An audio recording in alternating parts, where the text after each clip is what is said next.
Every father knows the weight of a promise made to his child, and every worker knows the sting of being treated as if their family doesn't matter. When Mateo Cruz lost his wife to cancer, he promised her he would take their 8-year-old son on a beach camping trip every summer. Mateo works as a marine technician in San Diego, fixing expensive yachts for wealthy clients.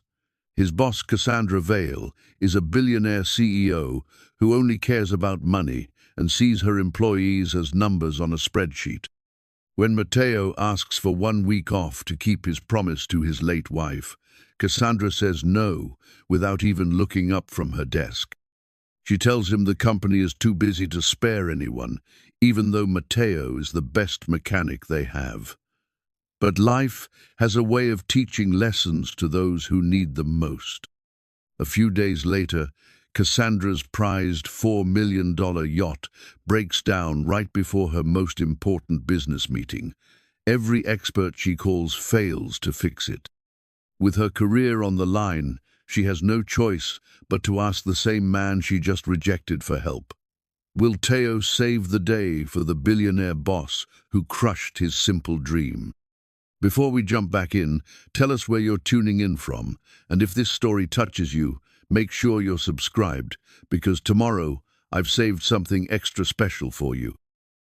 The morning sun cast long shadows across the San Diego harbor as Mateo Cruz walked through the marina gates at Vail Marine Services. His weathered hands clutched a thermos of coffee and the same worn leather toolbox his father had carried for 30 years before him. The salty breeze carried the familiar scent of diesel fuel and ocean spray that had become as much a part of his daily routine as breathing itself. At 34, Mateo had the steady hands of a craftsman and the quiet confidence of a man who understood machines better than most people understood themselves. His dark hair was streaked with premature gray gift from 2 years of sleepless nights after Maria's diagnosis, then the months of treatments, and finally the long nights alone with Diego after she was gone. The simple gold wedding band on his left hand caught the light as he adjusted his grip on the toolbox, a reminder of promises made and a love that death couldn't diminish. The marina bustled with the controlled chaos of a luxury yacht service operation. Gleaming vessels worth more than most people's homes lined the docks, their pristine white hulls reflecting the morning light like mirrors. Crew members in crisp uniforms prepared for another day of catering to the wealthy, while technicians in coveralls focused on the mechanical hearts that kept these floating palaces running. Mateo's workstation occupied a corner of the main maintenance bay, where he'd spent the last 8 years earning a reputation as the man who could fix anything. His colleagues had long ago stopped questioning how he could diagnose problems that stumped factory-trained specialists. They simply brought him their most challenging cases and watched him work his quiet magic with circuits and engines. "Morning, Teo," called out Roberto, a younger mechanic who'd been learning the trade under Mateo's patient guidance. "Got a tricky one for you, the Martinez yacht's having electrical issues again." Mateo nodded, already mentally cataloging the potential causes. The Martinez family owned a 60-foot sports yacht with a notoriously temperamental navigation system. Most technicians would run diagnostics for hours, but Mateo had learned to listen to the subtle sounds that machines made when they were struggling. "Check the grounding wire behind the helm station," he said, setting down his toolbox. "It's been working loose for weeks. The symptoms match a gradual connection failure." Roberto grinned and headed off to investigate. Within 20 minutes, he was back with a thumbs up. "Loose ground wire, just like you said. How do you always know?" "You listen," Mateo replied simply. "Machines tell you what's wrong if you pay attention." It was the same advice his father had given him as a boy, working on fishing boats in the small coastal town where Mateo had grown up. His father, Carlos Cruz, had been a man of few words but infinite patience, teaching his son that understanding came not from textbooks but from the accumulated wisdom of watching, listening, and caring about the work. The toolbox itself was a testament to that philosophy. Hand-forged wrenches sat alongside precision instruments, each tool chosen for its reliability rather than its appearance. The metal surfaces bore the patina of decades of honest work, and every scratch told a story of problems solved and systems restored. As the morning progressed, Mateo found himself thinking about Diego more than usual. His son would be finishing second grade in just a few weeks, and then summer vacation would begin. For the past 2 years, Mateo had managed to take time off for their annual camping trip to the beaches north of San Diego, tradition that had started as Maria's dying wish and had become the cornerstone of their father-son relationship. The memory of that conversation still came to him in quiet moments. Maria had been so weak by then, her voice barely above a whisper as she gripped his hand in the hospital bed. "Promise me something, Mateo," she had said, her eyes bright with fever but clear with purpose. "Promise me you'll take Diego to the beach every summer, not just for a day, really take him. Camp under the stars, teach him to fish, show him that there's more to life than work and responsibility." He had promised, of course, how could he not? But keeping that promise had proven more challenging than either of them had anticipated. The first year after Maria's death, grief had made everything difficult. The second year, Diego had been too young to really appreciate the adventure. This year, though, Diego was old enough to understand the significance of the trip, old enough to help set up the tent and build sandcastles and maybe even learn to surf. Mateo had been planning the trip for months. He'd researched campgrounds, bought new gear, and even taken Diego to a sporting goods store to pick out a sleeping bag with his favorite superhero on it. The boy's excitement had been infectious, and for the first time since Maria's death, Mateo had felt genuinely optimistic about the future. The only obstacle was getting the time off work.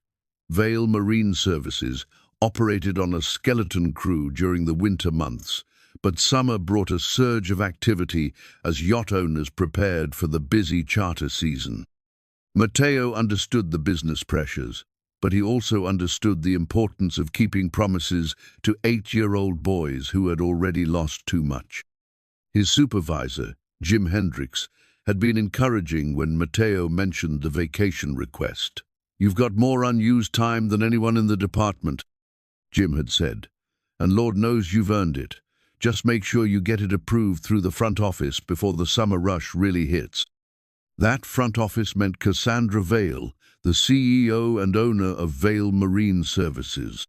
In the 8 years Mateo had worked for the company, he'd seen her perhaps a dozen times, usually striding through the maintenance bays with an entourage of executives. Her attention focused on profit margins and operational efficiency rather than the people who actually did the work. Cassandra Vail was a woman who commanded attention without trying.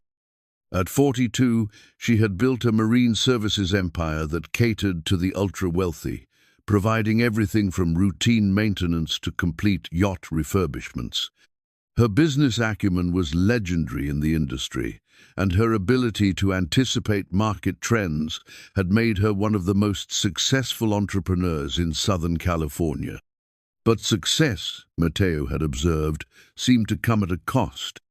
The few times he'd seen her interact with employees, she'd been polite but distant, as if she was speaking to useful equipment rather than human beings. She drove a different luxury car each week, wore clothes that cost more than most people's monthly salary, and lived in a waterfront mansion that had been featured in architectural magazines. The contrast between her world and his couldn't have been starker. While she made decisions that affected hundreds of families, Matteo focused on the simple goal of getting home to Diego each evening with enough energy to help with homework and read bedtime stories. While she collected expensive art and traveled to exclusive resorts, Matteo's greatest luxury was the occasional movie night with his son, complete with microwave popcorn and Diego's running commentary on the plot. Yet despite their different circumstances, Matteo had always respected the fact that Cassandra had built something substantial. Vale Marine Services employed nearly 200 people, and the company's reputation for quality work had made it indispensable to yacht owners up and down the coast. Matteo took pride in being part of that reputation, even if his contributions were rarely acknowledged by management. The morning wore on with its usual rhythm of diagnostic challenges and repair work. Matteo lost himself in the familiar dance of troubleshooting, his hands moving with practiced precision as he traced electrical circuits and tested mechanical systems. It was meditative work, requiring just enough concentration to quiet the constant background worry about Diego's future and his own ability to provide for them both. Around noon, Roberto approached with news that would soon change everything. "Hey Teo, did you hear about the boss lady's new toy? They're bringing it in this afternoon for final systems check." Matteo looked up from the engine compartment where he'd been working. New toy? $4 million yacht. Custom build, some kind of hybrid engine system. Word is she's planning to show it off to investors next week. Roberto's voice carried the mix of admiration and resentment that expensive toys often inspired among working people. Must be nice to have that kind of money to throw around. "What kind of hybrid system?" Matteo asked, his professional curiosity overriding his personal feelings about wealth inequality. "Hydrogen fuel cell paired with a backup diesel engine. Supposed to be the future of yachting or something. Jim says it's got more computers than a spaceship." Matteo nodded thoughtfully. He'd been reading about hydrogen fuel cell technology in his spare time, fascinated by the engineering challenges involved in making such systems reliable in marine environments. The technology was promising but notoriously finicky, requiring precise calibration and constant monitoring to prevent cascade failures. "Who's doing the final inspection?" he asked. "Jim's putting together a team. He mentioned you might be involved if they run into any technical issues." The afternoon brought the arrival of Cassandra's yacht, a sleek 70-foot vessel that looked more like a modern sculpture than a traditional boat. Its hull was painted in deep blue that seemed to shift color depending on the angle of the light, and its clean lines suggested both power and elegance. As the yacht was guided into the maintenance bay, Matteo couldn't help but admire the craftsmanship. Every detail spoke of meticulous engineering and unlimited budget. The hybrid propulsion system hummed quietly, a whisper of advanced technology that promised to revolutionize the industry. But as he watched the initial inspection, Matteo noticed something that made him frown. The system integration appeared rushed, with several key components showing signs of hasty installation. The cooling lines for the fuel cell stack were slightly misaligned, and the backup diesel engine's exhaust system had been modified in a way that might cause problems under stress. He made a mental note to mention these observations to Jim, but his attention was soon distracted by more immediate concerns. The afternoon was wearing on, and he still needed to submit his vacation request. The summer rush was indeed approaching, and every day of delay made approval less likely. As 5 o'clock approached, Matteo cleaned his tools and prepared for the conversation that would determine whether he could keep his promise to Diego. The request form was already filled out, asking for 1 week off in early July, just enough time for a proper camping trip to the beaches they'd visited with Maria years ago. Walking toward the administrative offices, Matteo reflected on the irony of his situation. He spent his days maintaining vessels that cost more than he would earn in a lifetime, ensuring that wealthy families could enjoy their leisure time without mechanical worries.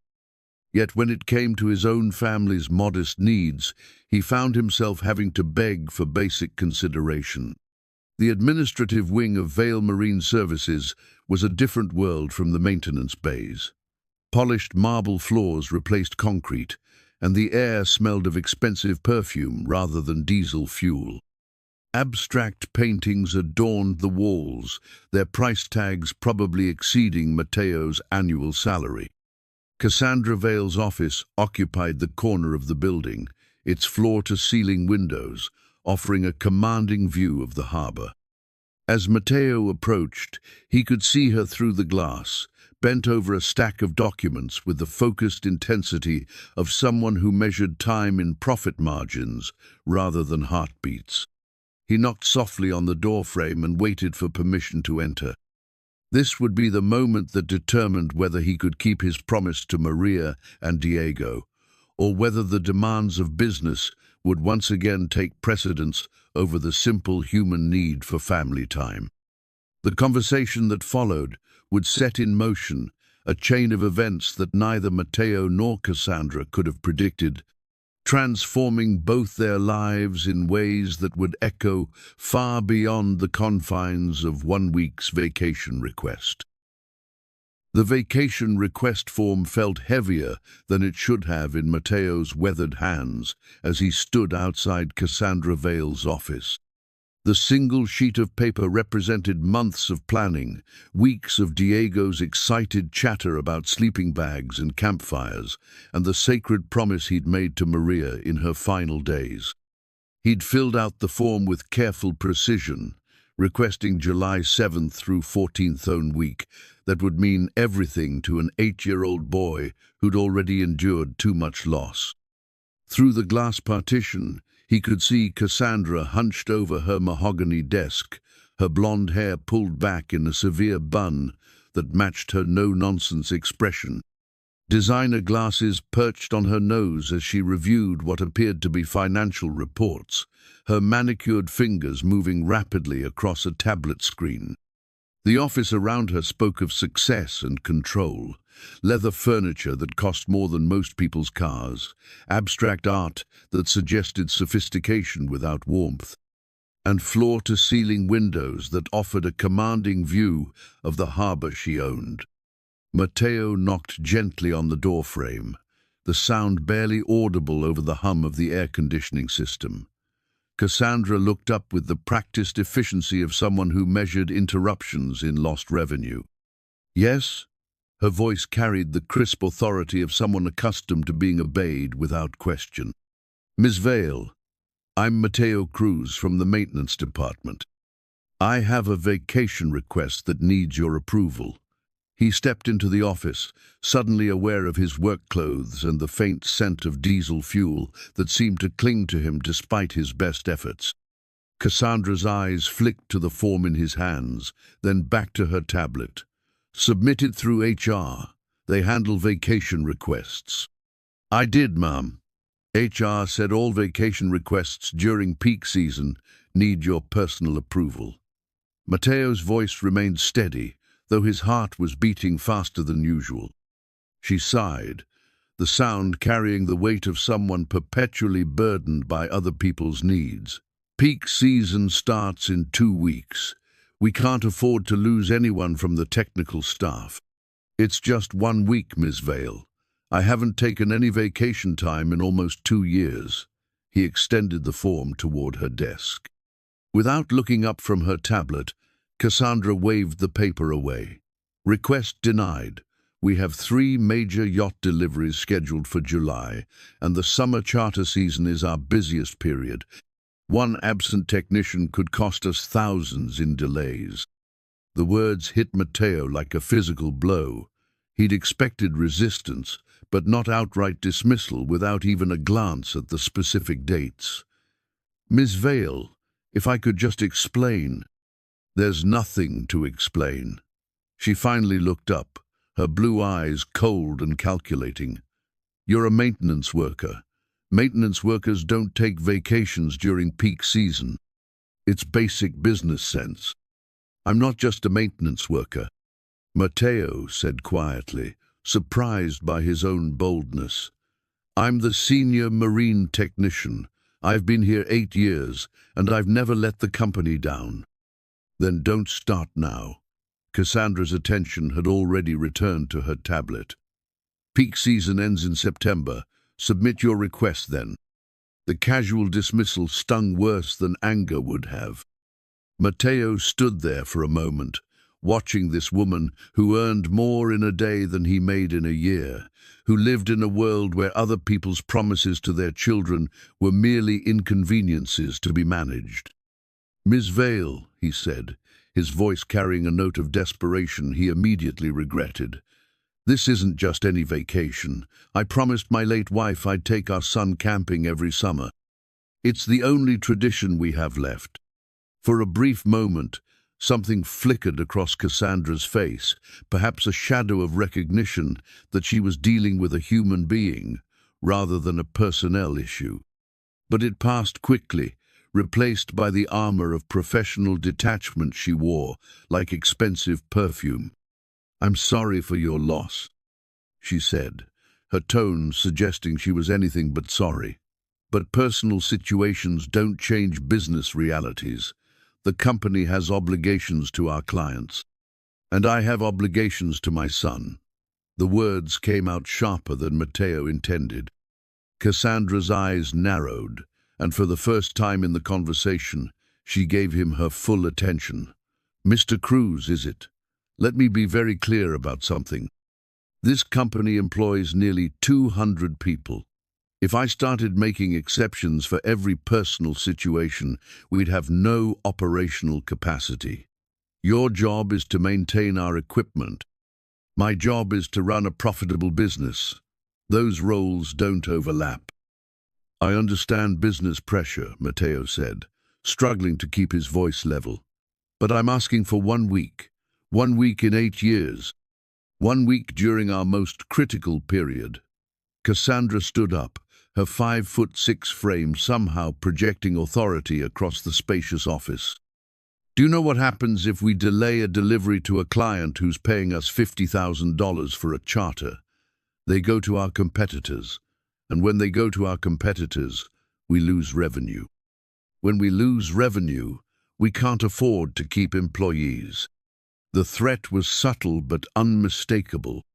Matteo felt the familiar weight of economic vulnerability, the knowledge that his family's security depended on the whims of someone who would never understand what it meant to choose between rent and groceries. "Miss Vale, I've never asked for anything before. I work overtime when you need it. I come in on weekends. I've solved problems that your factory specialists couldn't handle. I'm just asking for 1 week to keep a promise to my son. And I'm telling you that your promise is not my responsibility." Cassandra's voice had turned arctic. "You're paid to solve problems, not create them. Taking vacation during peak season creates problems." The finality in her tone was unmistakable.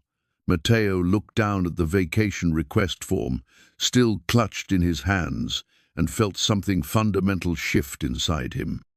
Not anger, exactly, but a cold clarity about the nature of the relationship between labor and capital, between those who worked with their hands and those who worked with numbers. "Is that your final decision?" he asked. "It is." Cassandra had already returned to her tablet, dismissing him with the casual cruelty of someone who had never doubted her own importance. Matteo folded the vacation request form carefully and placed it in his shirt pocket. "Thank you for your time, Miss Vale." He turned to leave, but paused at the threshold. "I hope you never have to explain to your child why you couldn't keep a promise because someone else's money was more important." If Cassandra heard him, she gave no indication. Her attention remained fixed on her tablet, her world of profit margins and operational efficiency untroubled by the human cost of her decisions. Walking back through the administrative wing, Matteo felt the weight of failure settling on his shoulders. The polished marble floors seemed to mock him with their pristine perfection, a reminder of the vast gulf between his world and hers. How would he explain this to Diego? How could he tell an 8-year-old boy that the camping trip they'd planned for months was cancelled because his father wasn't important enough to matter? The maintenance bay felt different when he returned, the familiar sounds of repair work now carrying an undertone of futility. Roberto looked up from the engine he was working on, his expression hopeful. "How'd it go with the boss lady?" "Denied," Matteo said simply. "Just like that? No discussion?" "Just like that." Matteo retrieved his toolbox from the workbench, his hands moving with automatic precision. "Peak season is more important than promises to 8-year-old boys." Roberto whistled low. "That's cold, man. What are you going to tell Diego?" It was the question Matteo had been dreading. "I don't know." The rest of the afternoon passed in a blur of routine maintenance tasks. But Matteo's heart wasn't in his work. Every tool he picked up reminded him of the generations of craftsmen who had believed that honest work would be rewarded with basic human dignity. His father had worked 50 years as a marine mechanic, never becoming wealthy, but always able to provide for his family and maintain his self-respect. Now, in this age of corporate efficiency and maximized profits, it seemed that respect was a luxury that working people could no longer afford. As 5 o'clock approached, Matteo gathered his tools and prepared for the conversation he dreaded most. Diego would be waiting at home, probably with his new sleeping bag spread out on his bedroom floor, practicing for the camping trip that would never happen. The drive home felt longer than usual, each traffic light giving him more time to rehearse explanations that sounded hollow even to himself. How do you tell a child that the adult world operates on principles that would be considered cruel in any playground? How do you explain that some people's time is worth more than other people's promises? The small apartment he shared with Diego felt both welcoming and confining when he opened the door. Diego's drawings covered the refrigerator, including a recent masterpiece depicting the two of them sitting by a campfire under a starry sky. The boy himself was at the kitchen table, working on homework with the focused intensity he'd inherited from his father. "Dad!" Diego looked up with a smile that never failed to lift Matteo's spirits. "I finished my math homework, and Mrs. Peterson said we only have 3 more days of school. Are you excited about our camping trip?" Matteo set down his toolbox and knelt beside his son's chair, knowing that the next few minutes would change something fundamental between them. Not their love that would endure, but Diego's understanding of how the world worked and whether promises could be trusted. "Diego, we need to talk about the camping trip." The boy's smile faltered as he read the expression on his father's face. "What's wrong?" "I'm sorry, son. I couldn't get the time off work. We're going to have to postpone the trip." The silence that followed was worse than any tantrum would have been. Diego's dark eyes, so much like his mother's, filled with tears that he tried desperately to hold back. "But you promised," he whispered. "I know, Diego. I know I promised, and I'm so sorry. Mom said promises are sacred. You told me that." The words cut deeper than any corporate rejection ever could. Matteo pulled his son into his arms, feeling the boy's small body shake with disappointment and confusion. "Sometimes, Diego, the world doesn't work the way it should. Sometimes people who have power don't care about the people who don't." It was too much wisdom for an 8-year-old to bear, but it was the truth. And if Matteo had learned anything from losing Maria, it was that protecting children from difficult truths didn't make those truths disappear. As he held his son and felt the weight of his broken promise, Matteo couldn't have imagined that within days, the woman who had so casually dismissed his request would be desperately seeking his help. He couldn't have known that Cassandra Vale's world of profit margins and operational efficiency was about to collide with the unforgiving reality of mechanical failure and human expertise. The vacation request form remained in his shirt pocket, a reminder of the moment when two worlds had met and found no common ground. But sometimes, life has a way of creating second chances from the most unexpected circumstances. Diego's hand-drawn map lay spread across the kitchen table like a testament to childhood optimism, its crayon-colored routes and carefully labeled landmarks now mocking the promises that would never be kept. The 8-year-old had spent hours creating his masterpiece, complete with a winding path from their apartment to the coastal campgrounds, stars drawn in bright yellow to represent the nights they would spend under the open sky, and stick figures of father and son roasting marshmallows over an orange and red campfire. "Can I keep it on the refrigerator?" Diego asked, his voice smaller than usual as he traced one of the drawn pathways with his finger. Mateo's throat tightened as he looked at the innocent artwork. Every detail spoke of anticipation and trust: the carefully drawn tent, the smiling faces, the beach where they were supposed to build sandcastles and teach Diego to surf. It was the visual representation of a promise broken not by his choice, but by the cold calculations of a woman who had never learned that some things mattered more than money. "Of course you can, Mijo," Mateo said, using the endearment that always made Diego smile. "It's beautiful work." But the boy's enthusiasm had dimmed considerably since their conversation the night before. He'd accepted the cancellation with the stoic resilience that children develop when disappointment becomes familiar. But the hurt in his dark eyes was unmistakable. This was supposed to be their special time, the annual tradition that connected him to his mother's memory and his father's love. "Maybe we can go to the beach for just one day," Diego suggested with forced brightness. "Like on a Saturday?" "Maybe," Mateo agreed, though they both knew it wouldn't be the same. A day trip couldn't capture the magic of sleeping under the stars, waking up to the sound of waves, and having uninterrupted time to talk about everything and nothing.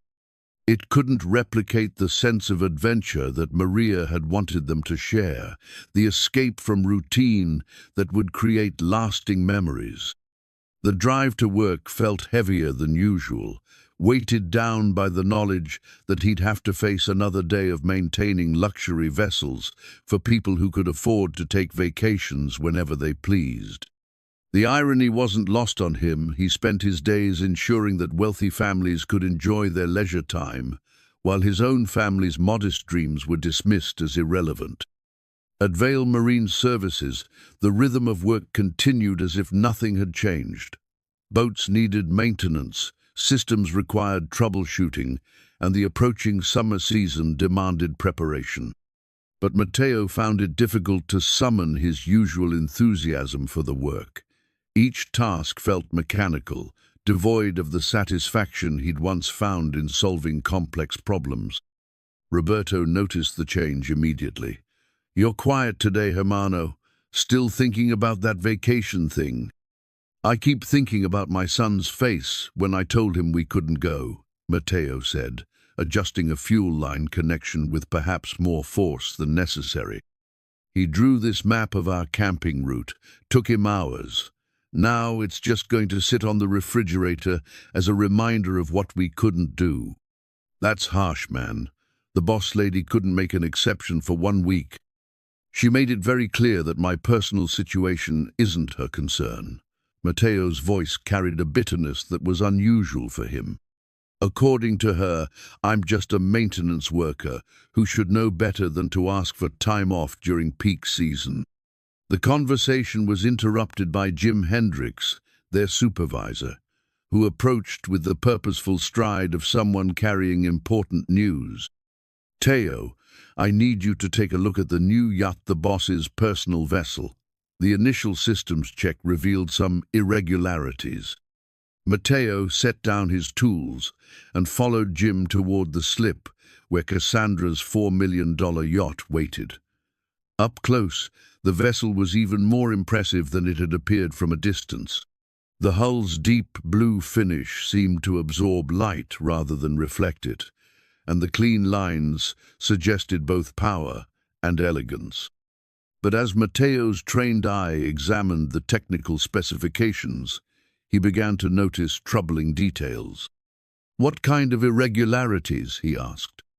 "The hybrid system isn't integrating properly with the navigation computers.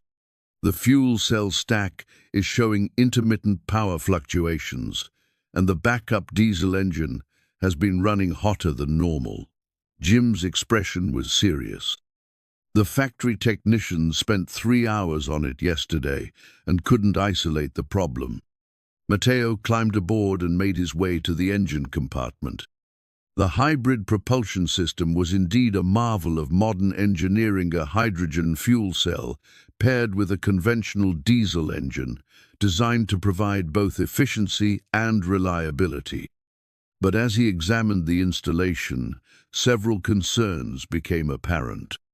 The fuel cell cooling system had been modified from the original specifications, presumably to save space or reduce costs. The connections between the hydrogen storage tanks and the fuel cell stack showed signs of hasty assembly, with some joints that would likely develop leaks under pressure. Most concerning was the integration between the fuel cell management system and the boat's main electrical grid. It appeared to have been designed by committee, with multiple engineers making changes without considering the overall system architecture. "This is going to be a problem," Matteo said, running his hands along the cooling lines. "The fuel cell stack needs precise temperature control, but this cooling system isn't adequate for sustained operation. And these electrical connections, they're not following proper marine standards." "Can you fix it?" Jim asked. "I can make it work for now, but it's going to require constant monitoring. This isn't a system you can just turn on and forget about." Matteo pulled out his diagnostic tools and began testing various components. "Who did the integration work?" "Multiple contractors, from what I understand. The boss wanted it done fast, and she had different specialists working on different systems." That explained the lack of coordination. Matteo had seen this before: complex projects, where timeline pressures and cost considerations led to compromises that created long-term problems. The individual components were high quality, but they hadn't been properly integrated into a cohesive system. As he worked, Matteo found himself thinking about the contrast between this yacht and the simple camping trip he'd been denied. Cassandra Vale could spend $4 million on a boat she'd probably use a few times a year, but she couldn't spare one employee for a week to honor a promise to a grieving child. The mathematics of privilege had never been so stark. "The fuel cell management system needs to be recalibrated," he told Jim after completing his initial assessment. "And someone needs to redesign the cooling circuit before this boat spends any serious time on the water. The current setup might work for short trips, but it's not suitable for extended operation." "How long will the recalibration take?" "A few hours, if I can get access to the right software." Matteo was already mentally organizing the steps required. "But Jim, you need to understand, this is a temporary fix. The fundamental design issues need to be addressed by someone with authority to make major changes. I'll pass that up the chain. For now, just get it running reliably." As Matteo began the delicate process of recalibrating the fuel cell management system, he reflected on the irony of the situation. Here he was, using his expertise to perfect a luxury toy for the woman who had casually dismissed his family's needs. The yacht would probably see more maintenance attention in a month than he'd received in 8 years of loyal service. The work required intense concentration, but it also provided a temporary escape from his disappointment. There was something satisfying about solving complex technical problems, about bringing order to chaos through knowledge and skill. Even if the beneficiary was someone he'd lost all respect for, the work itself retained its inherent value. By late afternoon, Matteo had managed to stabilize the fuel cell system and reduce the operating temperature of the diesel engine. The yacht purred quietly at its mooring, its hybrid propulsion system finally operating within acceptable parameters. But as he cleaned his tools and prepared to leave, he couldn't shake the feeling that he'd just applied a bandage to a more serious wound. The drive home gave him time to think about the larger implications of what he'd observed. The yacht's problems weren't isolated incidents, they were symptoms of a broader pattern of corner-cutting and rushed timelines that prioritized appearance over substance. How many other vessels in the Vale Marine Services fleet suffered from similar issues?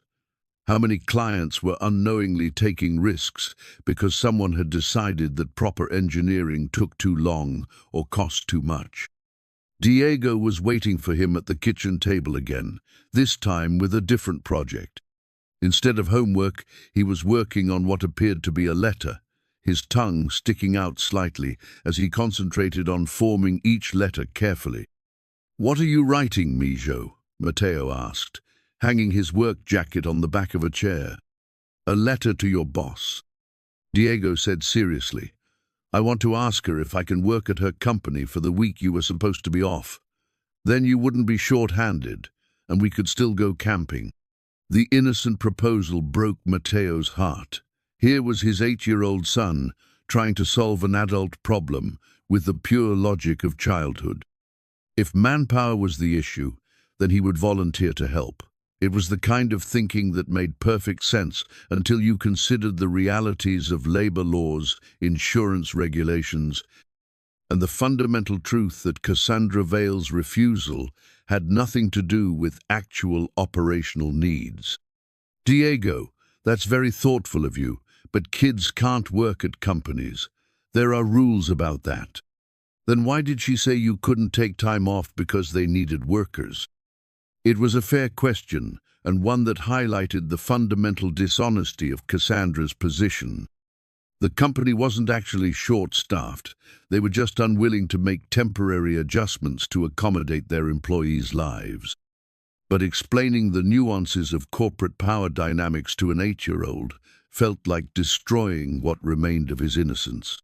"Sometimes, Diego, people say things that sound reasonable but aren't really true. Your boss didn't want to let me take time off, so she found a reason that sounded good." "That's lying." "Yes, Mijo, it is." Diego continued working on his letter, his childish handwriting, forming words that would never be sent. But the gesture represented something importanter, refusal to accept that the world had to be unfair, a belief that reasonable people could find reasonable solutions if they just tried hard enough.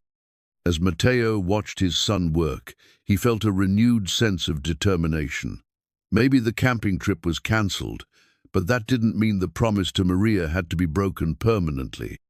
There had to be other ways to create the kind of memories she'd wanted them to share, other opportunities to show Diego that some things mattered more than money or corporate convenience. The hand-drawn map still hung on the refrigerator, its bright colors a reminder of dreams deferred but not abandoned. And somewhere in the back of his mind, Matteo couldn't shake the feeling that his assessment of Cassandra's yacht would prove to be more prophetic than he'd imagined. Technical problems had a way of surfacing at the worst possible times, and systems that looked perfect on paper often failed when subjected to real-world stress. For now, though, he focused on the present moment dinner with his son, help with homework, and the quiet satisfaction of another day's honest work completed.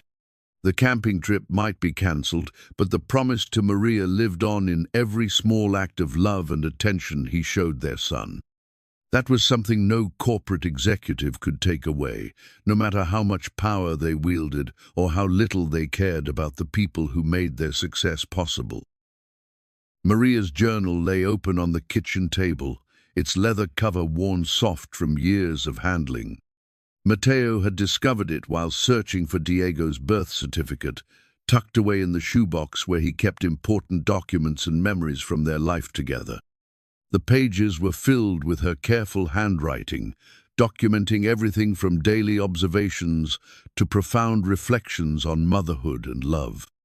He hadn't intended to read it. The journal felt too private, too sacred to violate even in her absence. But one passage, written in the shaky handwriting of her final weeks, had caught his attention and refused to let go. "I worry about what will happen to Mateo and Diego when I'm gone. They're so much alike. Both of them carry their emotions deep inside. Both of them need time to process the world around them.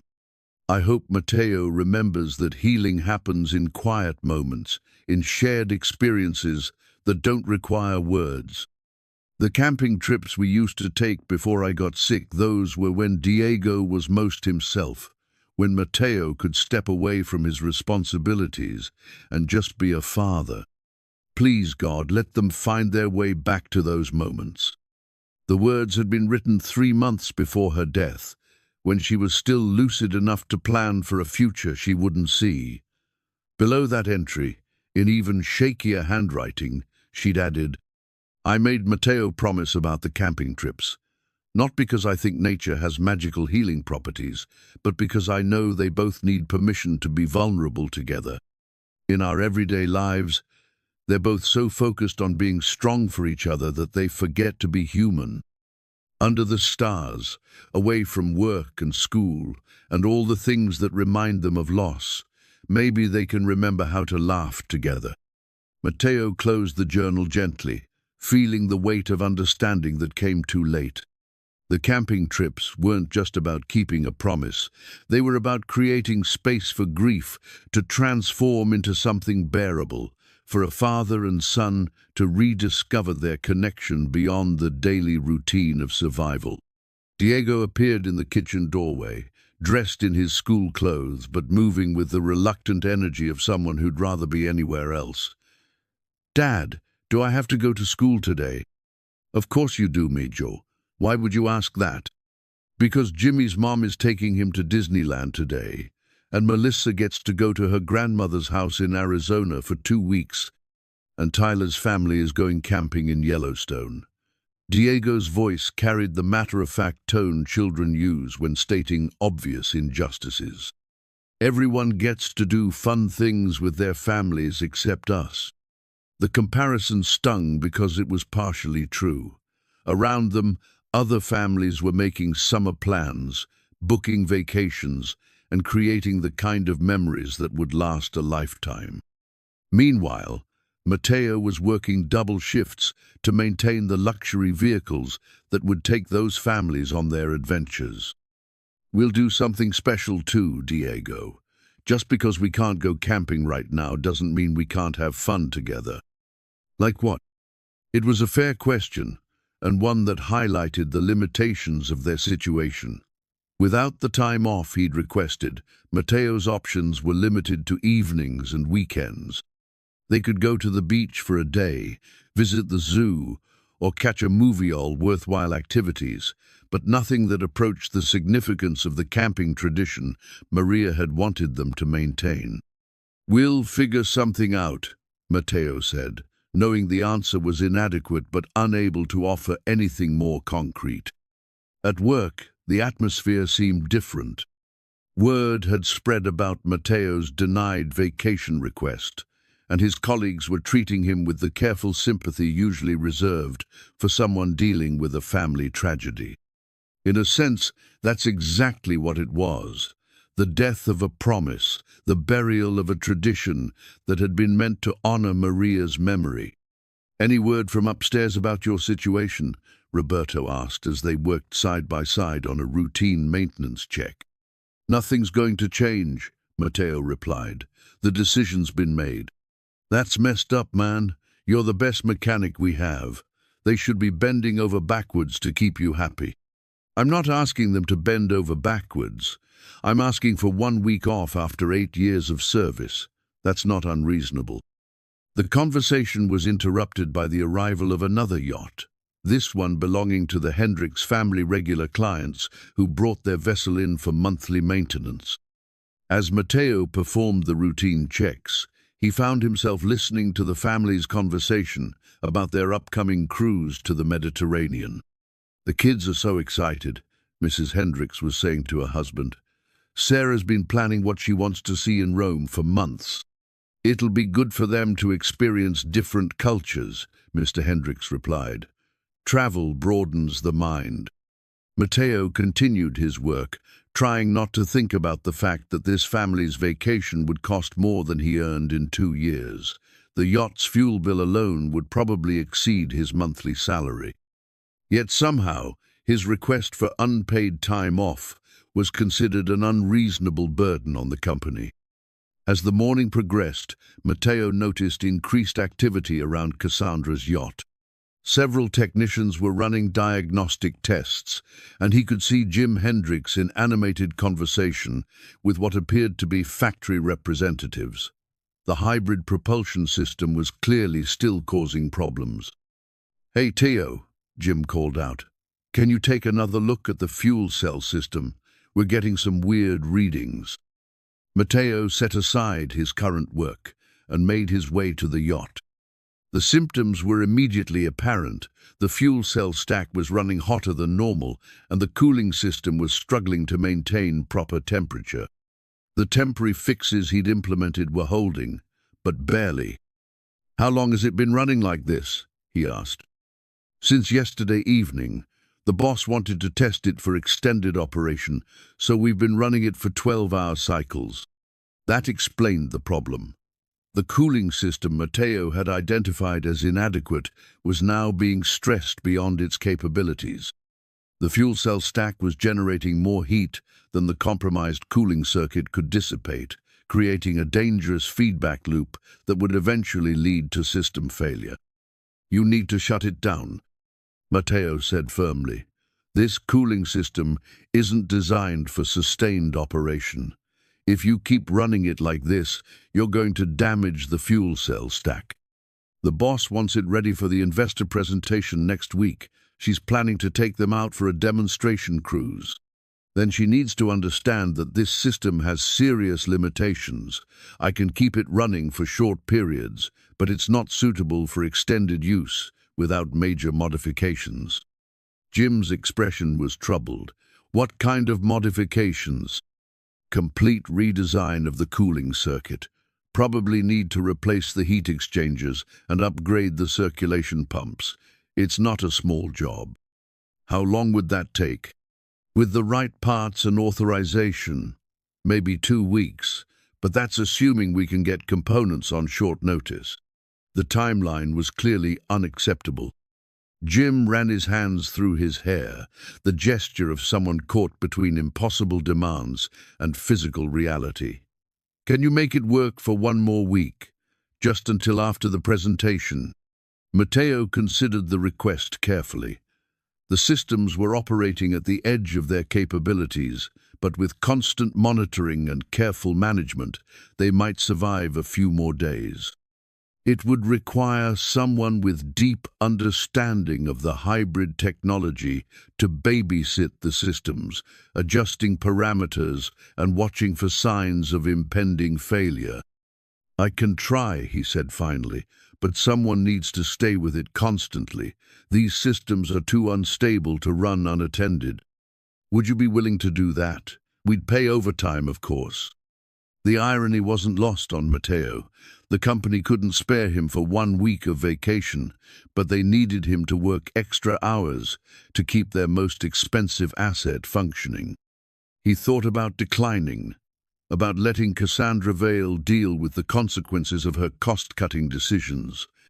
But his professional pride wouldn't allow him to deliberately sabotage equipment, regardless of his personal feelings about the owner. "I'll do it," he said, "but I want it on record that this is a temporary solution. These systems need proper engineering attention before they can be considered safe for regular operation." As he began the process of fine-tuning the hybrid propulsion system, Matteo reflected on the broader implications of what he was seeing. The yacht's problems weren't unique. They were symptomatic of an industry-wide trend toward cutting corners and prioritizing appearance over substance. How many other vessels were operating with similar compromises?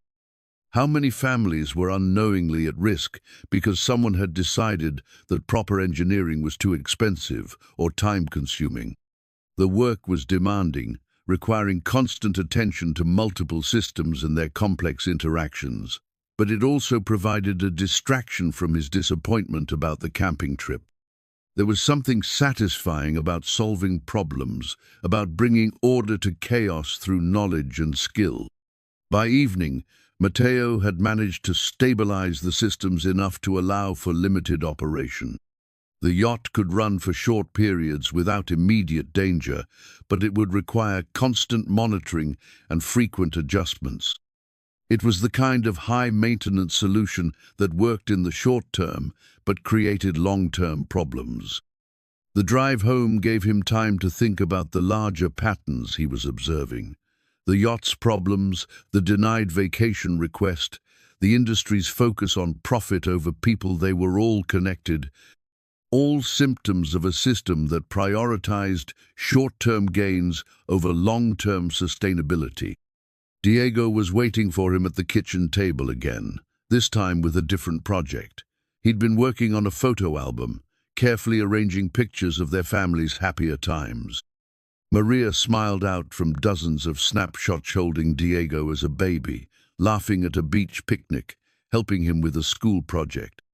"I thought we could look at pictures of Mom together," Diego said softly, "since we can't go camping where she wanted us to go." The suggestion was both heartbreaking and healing. Matteo sat down beside his son and began turning the pages, each photograph telling a story of love and loss and the enduring bonds that connect families across time and space. "She would be proud of how strong you're being," Matteo said, his arm around Diego's shoulders. "Do you think she knows about the camping trip?" "I think she knows we're trying to honor her memory in whatever way we can. The camping trip was just one way to do that. There are others." They spent the next hour looking through photographs and sharing memories.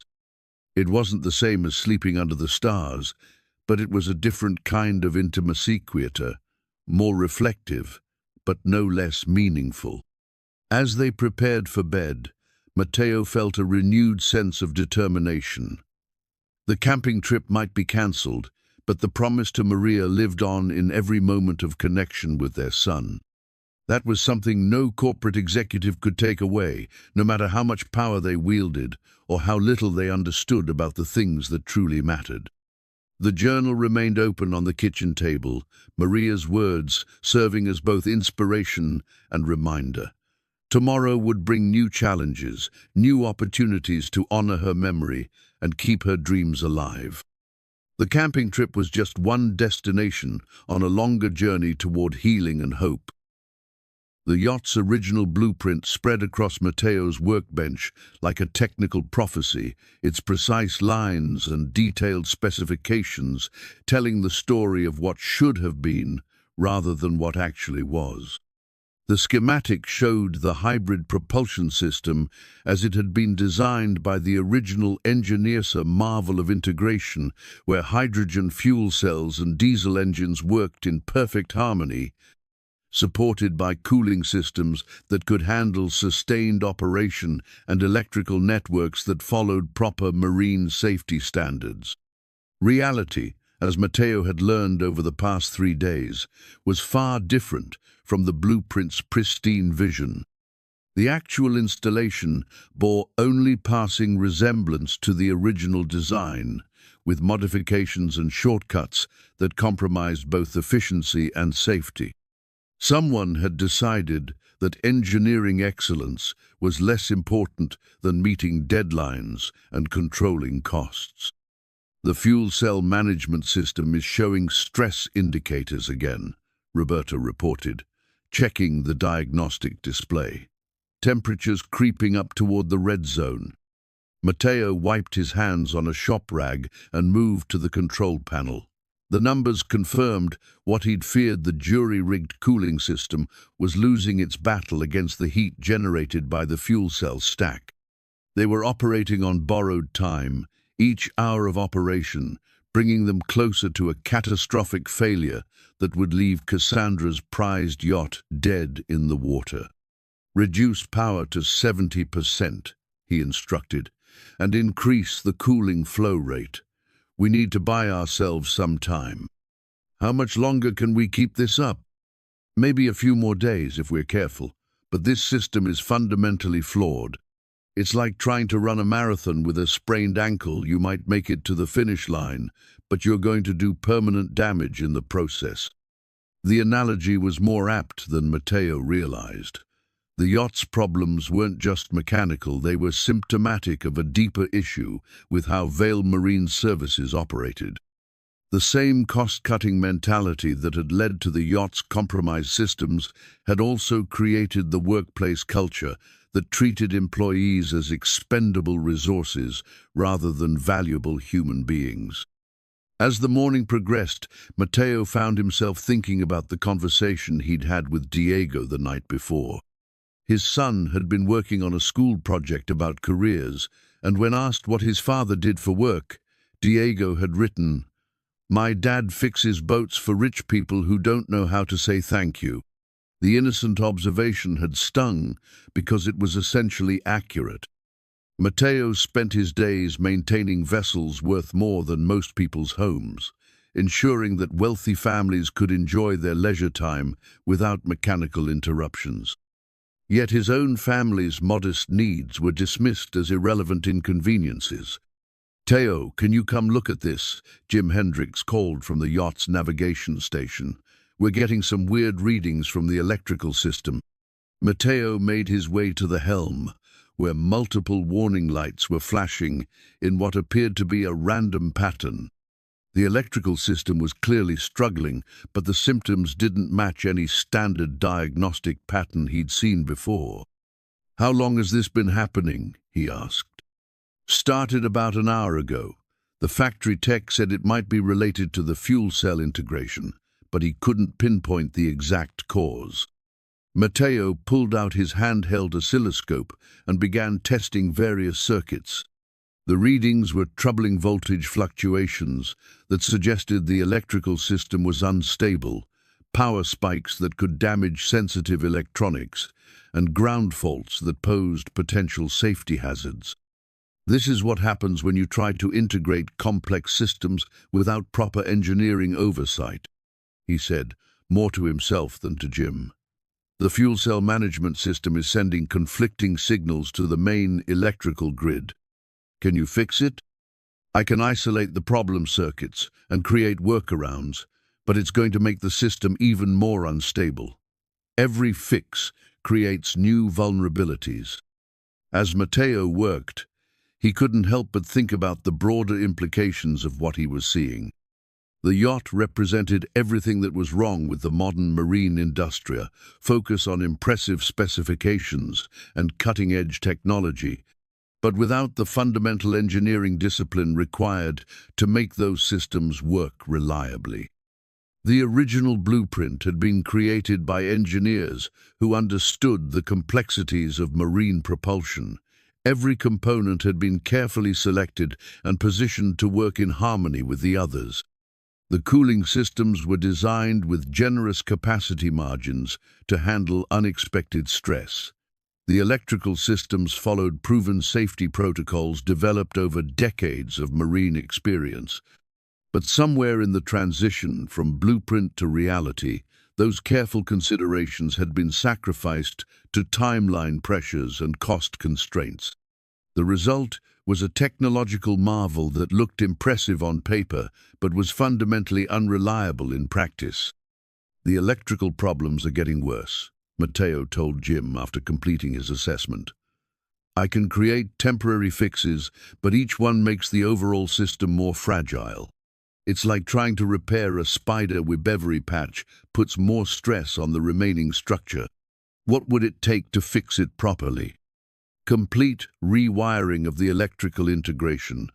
Probably need to replace the fuel cell management controllers and redesign the power distribution system.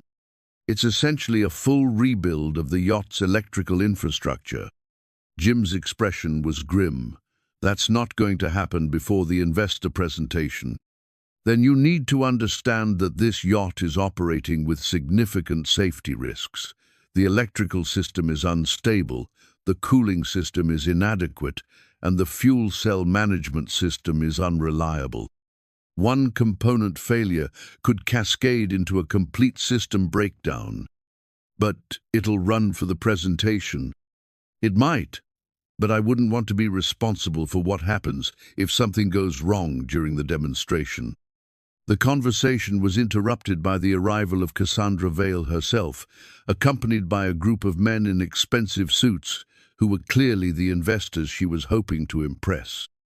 Even from a distance, Matteo could see the confidence in her posture, the certainty of someone who had never doubted her own success. "That's quite a vessel," one of the investors was saying. "The hybrid propulsion technology is really the future of the industry." "It's a game changer," Cassandra replied. "Zero emissions for harbor operations, extended range for open water cruising, and whisper, quiet running. Our clients are going to love the environmental benefits." Matteo watched the group approach the yacht, knowing that they were about to board a vessel that looked perfect on the surface but was fundamentally flawed underneath. The irony wasn't lost on him. He was the only person present who truly understood the yacht's limitations, yet he was also the person whose concerns had been most thoroughly dismissed. "The system specifications are impressive," another investor noted, reading from a tablet. "Fuel cell efficiency ratings are better than anything currently on the market." "Those are laboratory ratings," Matteo muttered to Roberto. "Real-world performance is going to be very different." As the group boarded the yacht, Matteo found himself in the uncomfortable position of watching potential investors make decisions based on incomplete information. They were seeing the yacht's impressive specifications and elegant design, but they had no idea about the compromises and shortcuts that had been made during construction. Cassandra was in her element, explaining the technical features with the smooth confidence of someone who had memorized the marketing materials. She spoke about fuel cell efficiency, environmental benefits, and revolutionary design, as if she had personally engineered every component. "The hybrid system provides unlimited range," she was saying. "The fuel cells handle low-speed operations and harbor maneuvering, while the diesel engines provide power for high-speed cruising. It's the best of both worlds." "What about maintenance requirements?" one of the investors asked. "Minimal," Cassandra replied without hesitation. "The fuel cell technology is essentially maintenance-free, and the diesel engines use standard marine service protocols. Our technicians can handle routine maintenance at any marina." Matteo clenched his fists at the blatant misrepresentation.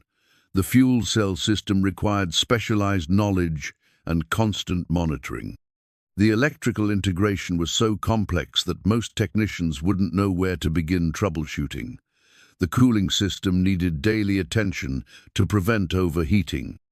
But he remained silent, watching the demonstration proceed with the same detached professionalism he'd maintained throughout his career.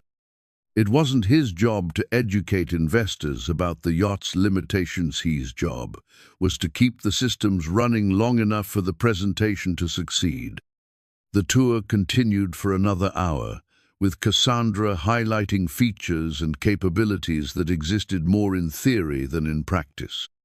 The investors seemed impressed by the yacht's appearance and the confident presentation, but Matteo knew that none of them had the technical knowledge to ask the right questions. As the group prepared to leave, one of the investors made a comment that stopped Matteo cold. "We're particularly impressed by the safety record. Marine propulsion systems need to be absolutely reliable." "Our safety standards are uncompromising," Cassandra replied. Every system is tested to the highest marine specifications. The casual lie was breathtaking in its audacity.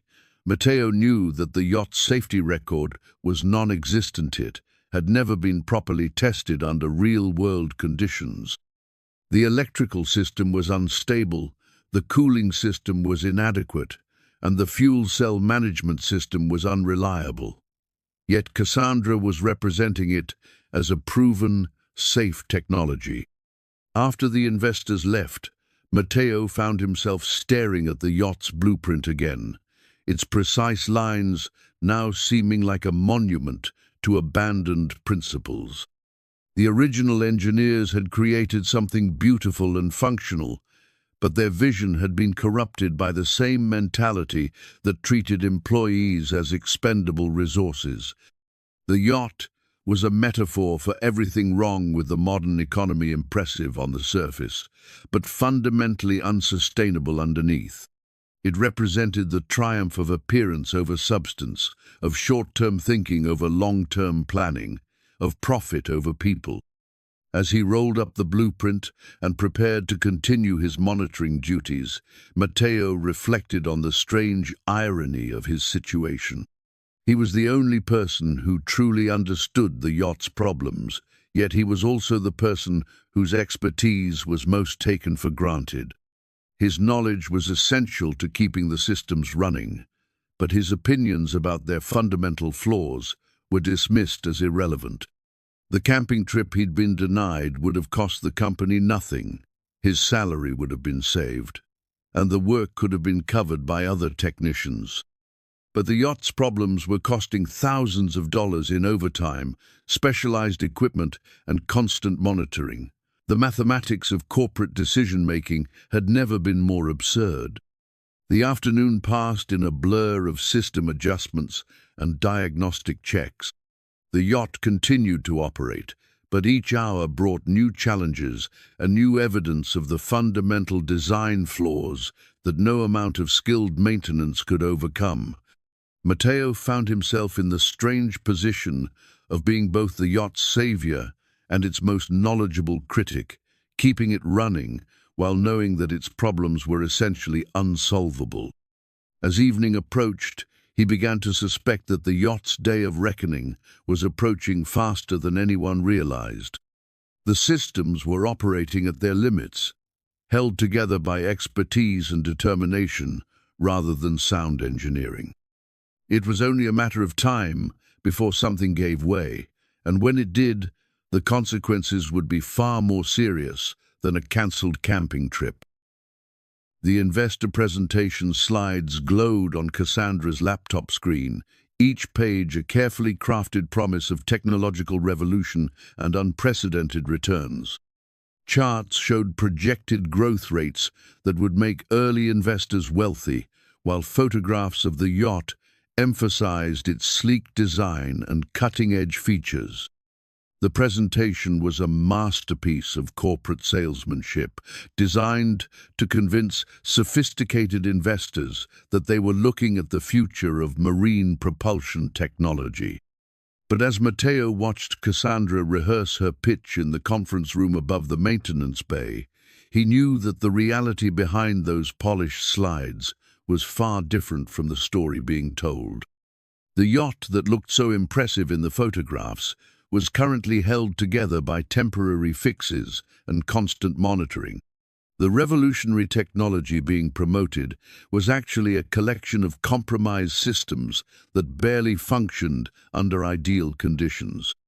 The hybrid propulsion market is projected to grow by 300% over the next 5 years.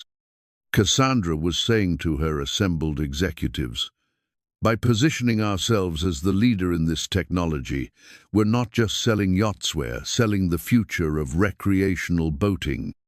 Her confidence was absolute, the conviction of someone who had never doubted her own vision. She spoke about market penetration and competitive advantages as if the yacht's technical problems were minor inconveniences rather than fundamental flaws that threatened the entire business model. "What about the reliability issues?" asked one of the executives, a man named Peterson who seemed more cautious than the others. All new technology has initial challenges, Cassandra replied smoothly. Our engineering team has addressed the early concerns, and we're confident in the system's long-term performance. Matteo almost laughed at the euphemism.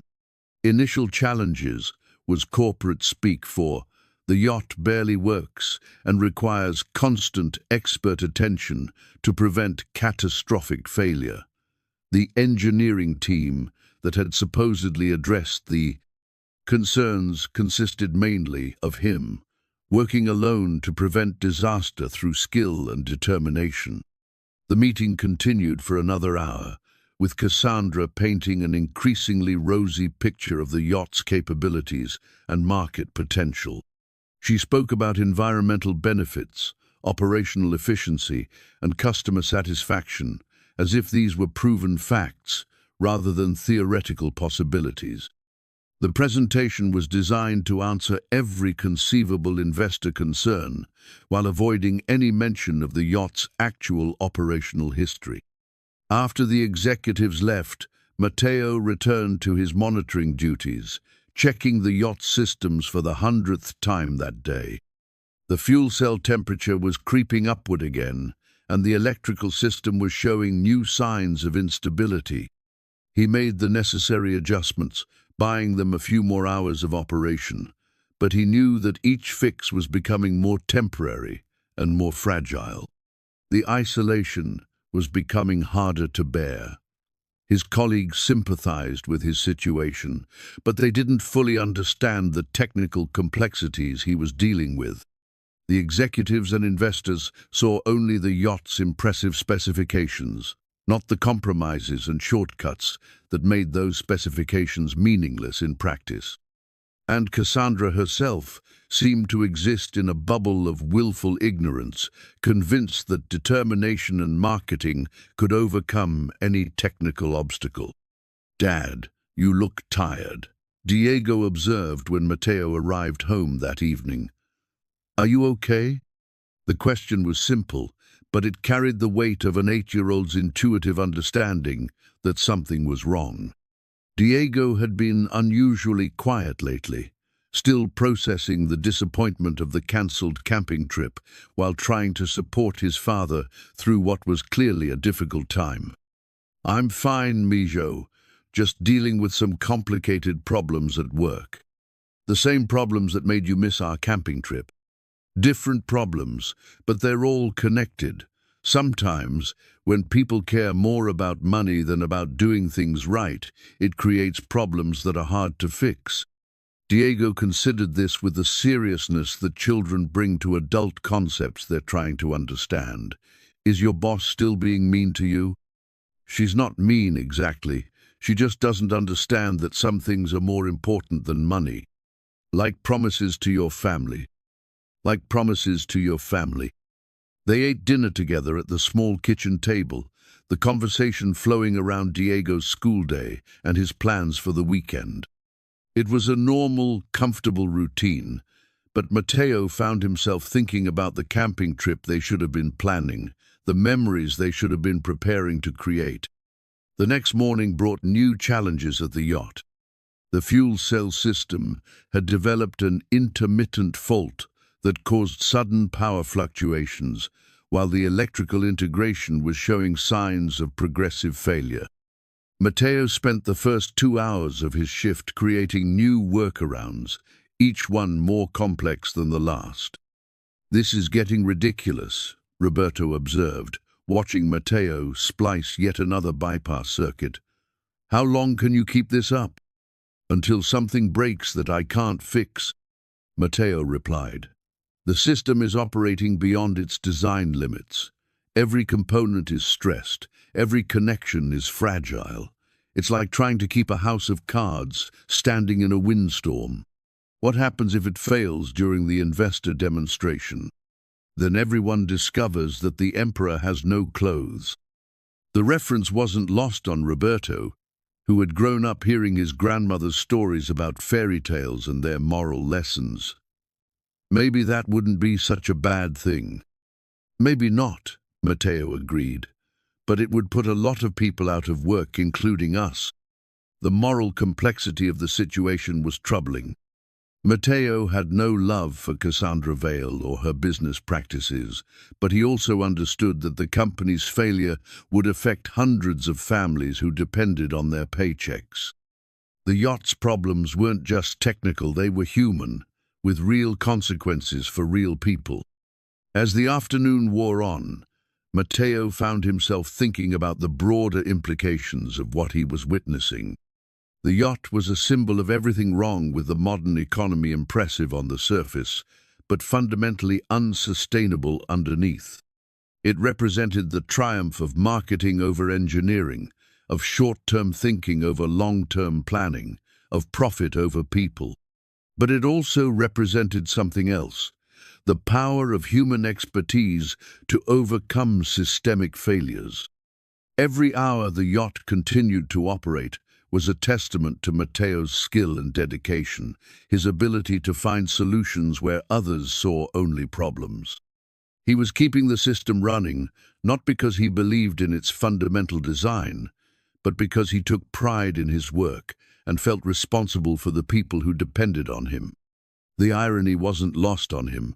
The company that couldn't spare him for 1 week of vacation was now depending on him completely to prevent a catastrophic failure that would destroy their most ambitious project.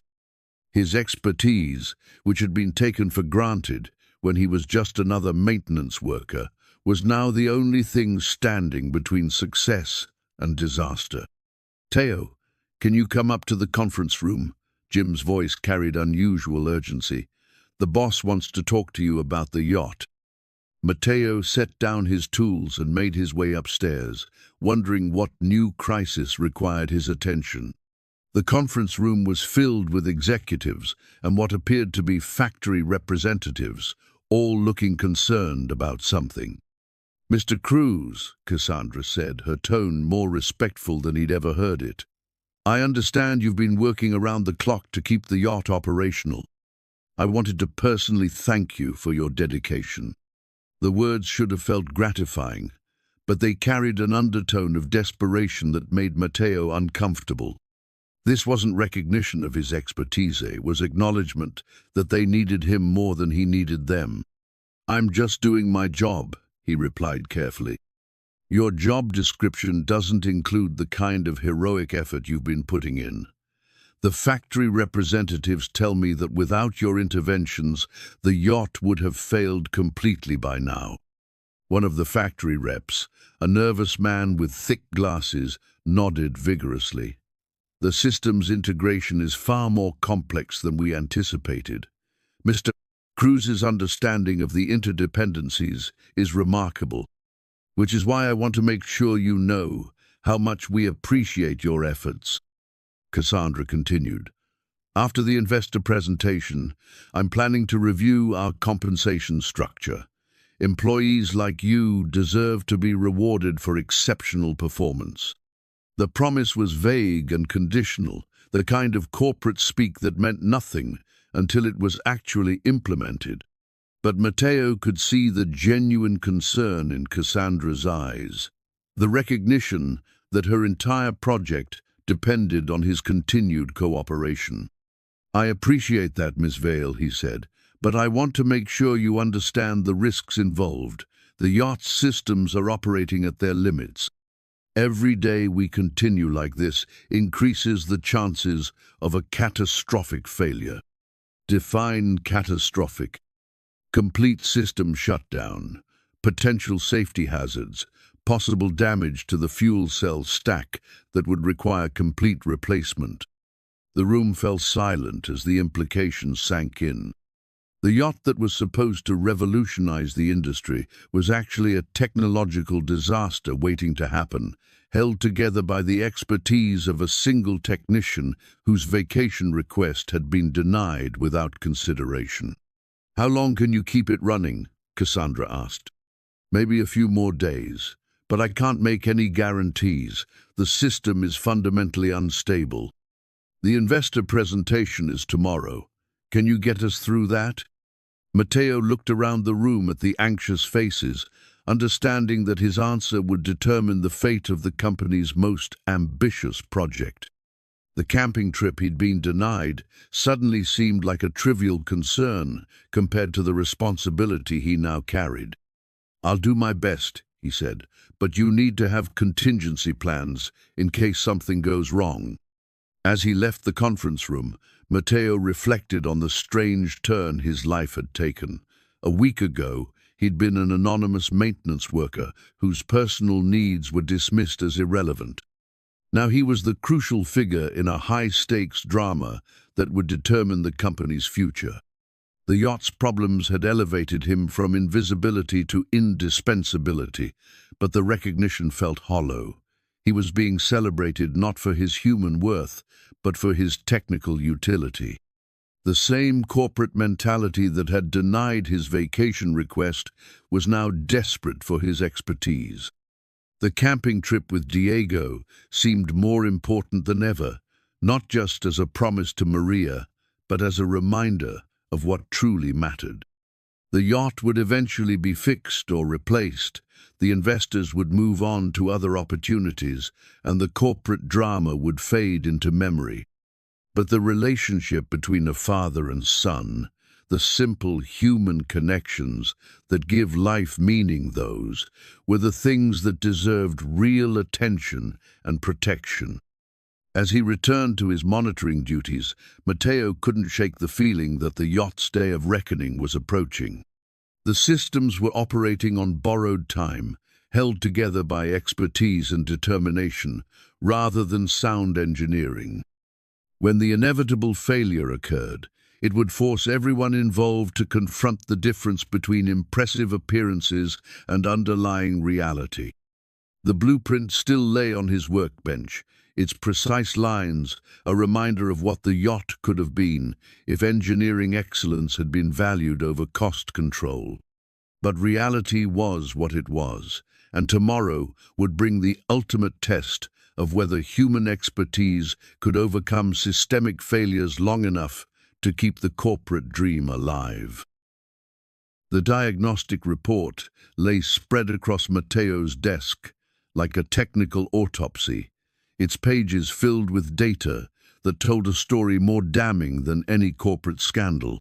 What had started as troubleshooting for one yacht had revealed a pattern of systemic failures that extended throughout the entire Vale Marine Services fleet. The numbers were undeniable: corroded electrical connections, inadequate cooling systems, and safety shortcuts that had been implemented across dozens of vessels to meet aggressive cost targets. It was 4 in the morning when Matteo finished compiling the report, his eyes burning from hours of cross-referencing maintenance records and diagnostic data. The coffee had long since gone cold, but sleep was impossible when the implications of what he'd discovered were so staggering. This wasn't just about one problematic yacht, it was about a corporate culture that had systematically prioritized profit over safety, efficiency over reliability, and appearance over substance. The yacht's failure had been spectacular and complete. At 2:47 a.m., while running what should have been a routine system check, the fuel cell stack had finally succumbed to the inadequate cooling system. The cascade failure had been exactly what Matteo had predicted. Overheating had caused the fuel cell membranes to rupture, which triggered an emergency shutdown that revealed the electrical system's fundamental instability. Within minutes, the yacht had gone from technological marvel to expensive deadweight. But the real revelation had come when Matteo began investigating the root causes of the failure.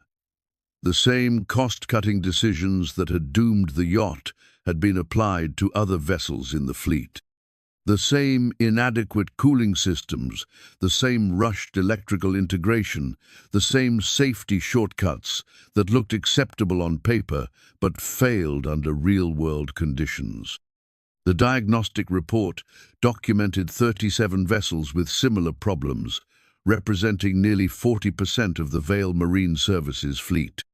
Each one was a potential disaster waiting to happen, a floating lawsuit that could destroy the company and endanger the lives of anyone unfortunate enough to be aboard when the inevitable failures occurred. Matteo's phone buzzed with an urgent text from Jim. "Need you at the marina ASAP. The yacht is completely dead." The drive through the empty streets of San Diego gave Matteo time to think about the conversation he would soon have with Cassandra Vale. She would be desperate, probably panicking about the investor presentation that was scheduled to begin in just 6 hours.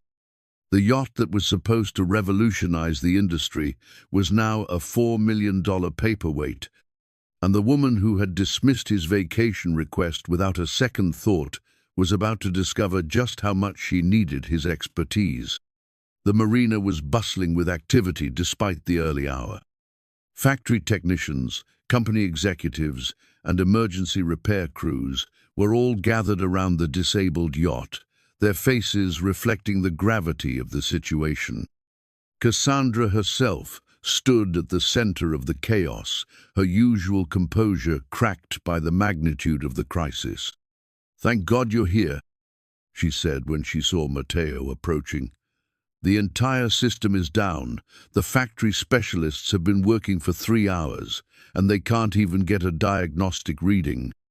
Matteo climbed aboard the yacht and made his way to the engine compartment.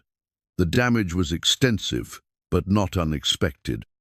The fuel cell stack was ruined, its delicate membranes destroyed by the excessive heat that the inadequate cooling system had been unable to dissipate.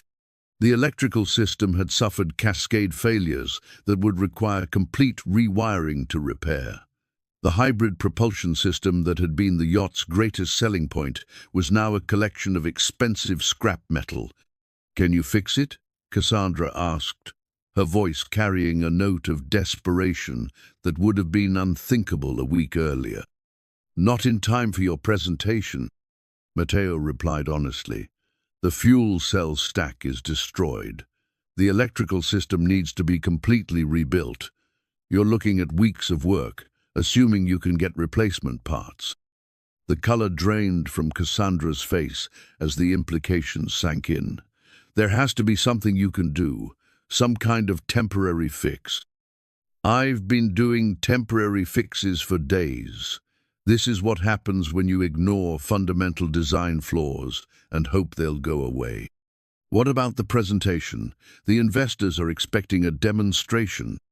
"Then you'll have to tell them the truth. The yacht doesn't work." It was a moment of reckoning that had been building for days. The corporate fantasy that had sustained the project, the belief that marketing could overcome engineering, that determination could substitute for competence, was finally colliding with the unforgiving reality of physical laws and system limitations. But as Matteo studied the diagnostic data more carefully, he began to see patterns that were even more troubling than the yacht's failure. The same signatures that had preceded the yacht's collapse were present in the maintenance records of other vessels in the fleet. The same temperature anomalies, the same electrical fluctuations, the same gradual degradation of system performance. "Miss Vale," he said carefully, "we need to talk. This isn't just about your yacht." "What do you mean?" "I mean that the problems that destroyed your yacht exist throughout your fleet. The same cost-cutting decisions, the same design compromises, the same safety shortcuts." Cassandra's expression shifted from desperation to something approaching terror. "How many boats?" 37 that I've identified so far, maybe more." The number hit her like a physical blow. 37 vessels with similar problems meant 37 potential disasters, 37 lawsuits waiting to happen, 37 reasons why her company could face complete destruction. "You're certain about this?" "I have the diagnostic data right here." Matteo handed her the report he'd been working on all night. Corroded electrical connections, inadequate cooling systems, safety shortcuts that look acceptable on paper but fail under stress. It's a pattern that extends across your entire operation. Cassandra read through the report with growing horror, her business acumen allowing her to understand the implications even without deep technical knowledge. Each page represented millions of dollars in potential liability, hundreds of lawsuits, and the complete destruction of the reputation she'd spent years building. "This could destroy the company," she said quietly. "It could destroy more than that. These are safety issues. People could get hurt." The moral dimension of the crisis was something Cassandra had never been forced to consider. Her world had been one of profit margins and market share, where human concerns were external factors to be managed rather than fundamental considerations. Now she was confronting the possibility that her decisions had created genuine dangers for the people who trusted her equipment. "What do you want?" she asked, and for the first time since Matteo had known her, she sounded genuinely humble. "I want you to understand that this isn't about what I want. This is about what needs to happen to prevent people from getting hurt." "And what's that?" "A complete safety audit of your entire fleet, immediate grounding of any vessel that shows signs of the problems I've identified, a recall program to fix the defective systems, and a fundamental change in how your company approaches engineering and safety." The scope of what Matteo was proposing was staggering. It would cost millions of dollars, delay dozens of projects, and potentially bankrupt the company. But it was also the only responsible course of action, the only way to prevent the kind of disasters that could destroy lives as well as businesses. "I can't do that," Cassandra said. "The financial impact would be catastrophic. The company couldn't survive." "The company won't survive if these problems aren't fixed. The first time someone gets hurt on one of your boats, you'll face lawsuits that make the current crisis look trivial." It was a conversation that revealed the fundamental tension between corporate priorities and human welfare. Cassandra had built her success on the assumption that financial considerations were paramount, that market forces would naturally align with human interests. Now she was discovering that sometimes doing the right thing required sacrificing short-term profits for long-term survival. "There has to be another way," she insisted, "some kind of compromise." "There is," Matteo said, "but it requires admitting that you've been wrong about fundamental things. It requires putting safety before profits, people before deadlines, and quality before cost control." The silence that followed was filled with the weight of a decision that would define not just the company's future, but Cassandra's understanding of her own responsibilities as a leader. She had spent years building an empire based on efficiency and profit maximization, only to discover that those principles had created a foundation of sand. "If I agree to what you're proposing," she said finally, "will you help me implement it? That depends on whether you're serious about making real changes or just looking for another temporary fix." "I'm serious. I have to be." It was a moment of transformation that neither of them could have anticipated. The woman who had dismissed Matteo's vacation request without a second thought was now asking for his help to rebuild her entire company. The maintenance worker whose expertise had been taken for granted was suddenly the most important person in the organization. But Matteo also understood that this was about more than just technical fixes. The yacht's failure had revealed a deeper problema, corporate culture that had lost sight of its fundamental purpose. Fixing the boats would be the easy part. Fixing the culture that had created the problems in the first place would be the real challenge. "I'll help," he said, "but I have conditions." "What kind of conditions?" "The kind that ensure this never happens again. The kind that recognize that your employees are human beings with families and lives outside of work. The kind that value expertise over hierarchy, safety over speed, and people over profits." Cassandra nodded slowly, understanding that she was agreeing to more than just a technical solution. She was accepting a fundamental restructuring of her company's values and priorities. The diagnostic report lay between them like a contract, its pages documenting not just the yacht's failure, but the failure of an entire approach to business and human relations. The road ahead would be difficult, expensive, and uncertain, but it was also the only path that led to genuine sustainability and success. As the sun began to rise over San Diego Harbor, Mateo realized that the camping trip he'd been denied had led to something far more significant than a week at the beach. The yacht's failure had created an opportunity for real change, a chance to build something better from the wreckage of corporate short-sightedness. The investors would have to be told the truth. The fleet would have to be grounded and rebuilt. The company would have to embrace new priorities and new ways of working. It would be a long and difficult process, but it was also the only way forward. And somewhere in the midst of all this corporate drama, a father and son would finally get their camping trip, not as a reward for heroic service, but as a recognition of the simple truth that some promises are more important than any business deal. Mateo's oscilloscope sat on the workbench like a talisman of technical truth, its small screen capable of revealing the electrical secrets that had eluded teams of factory specialists and engineers. The handheld device, no bigger than a smartphone, represented the kind of diagnostic precision that separated true expertise from mere technical knowledge. While others relied on computerized systems and automated diagnostics, Mateo understood that sometimes the most complex problems required the most fundamental tools. The atmosphere in the maintenance bay was electric, with tension as teams of technicians prepared for what everyone understood would be a make-or-break effort. The investor presentation had been postponed by 12 hours, giving them one final chance to resurrect the yacht from its spectacular failure.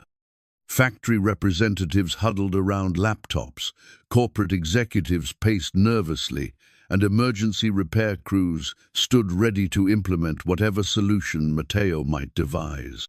"The fuel cell stack is completely destroyed," reported one of the factory technicians, his voice carrying the defeat of someone who had exhausted all conventional options. "The membranes are ruptured, the cooling circuits are contaminated, and the electrical interfaces are fried. We're looking at a complete replacement." "How long would that take?" Cassandra asked, though her tone suggested she already knew the answer wouldn't be what she wanted to hear. "Minimum 6 weeks for parts delivery, assuming we can get priority status from the manufacturer. Installation and testing would take another 2 weeks. The timeline was impossible. The investors were already in San Diego, their schedules coordinated around the demonstration that was supposed to showcase the future of marine propulsion technology. Canceling the presentation would mean losing not just this opportunity, but potentially destroying the company's credibility in the emerging hybrid marine market. Mateo studied the oscilloscope's readings from the yacht's electrical system, his experienced eye interpreting the waveforms that told the story of the Cascade failure. The patterns were complex, but not incomprehensibly, symphony of electrical chaos that revealed both the extent of the damage and the potential pathways to recovery. "What if we don't replace the fuel cell stack?" he said quietly, his words cutting through the despair that had settled over the group. "Without the fuel cell, it's just a conventional diesel yacht," one of the factory reps pointed out. "The whole hybrid concept becomes meaningless." "Not necessarily." Mateo was already mentally designing a solution that would have seemed impossible to anyone without his deep understanding of marine electrical systems. "The fuel cell stack is destroyed, but the support systems are still functional. The hydrogen storage tanks are intact, the electrical distribution network just needs rewiring, and the diesel engine is undamaged." "I don't understand," Cassandra said. "How can you run a hybrid system without the fuel cell?" "You can't. but you can simulate one long enough to demonstrate the concept. Matteo's fingers traced the electrical pathways on the yacht schematic. The fuel cell was essentially a sophisticated battery charger. It used hydrogen to generate electricity that powered the electric motors. If I can create a direct connection between the diesel engine and the electrical system, with proper power conditioning, the yacht will behave exactly like a hybrid for demonstration purposes. The silence that followed was filled with the weight of understanding.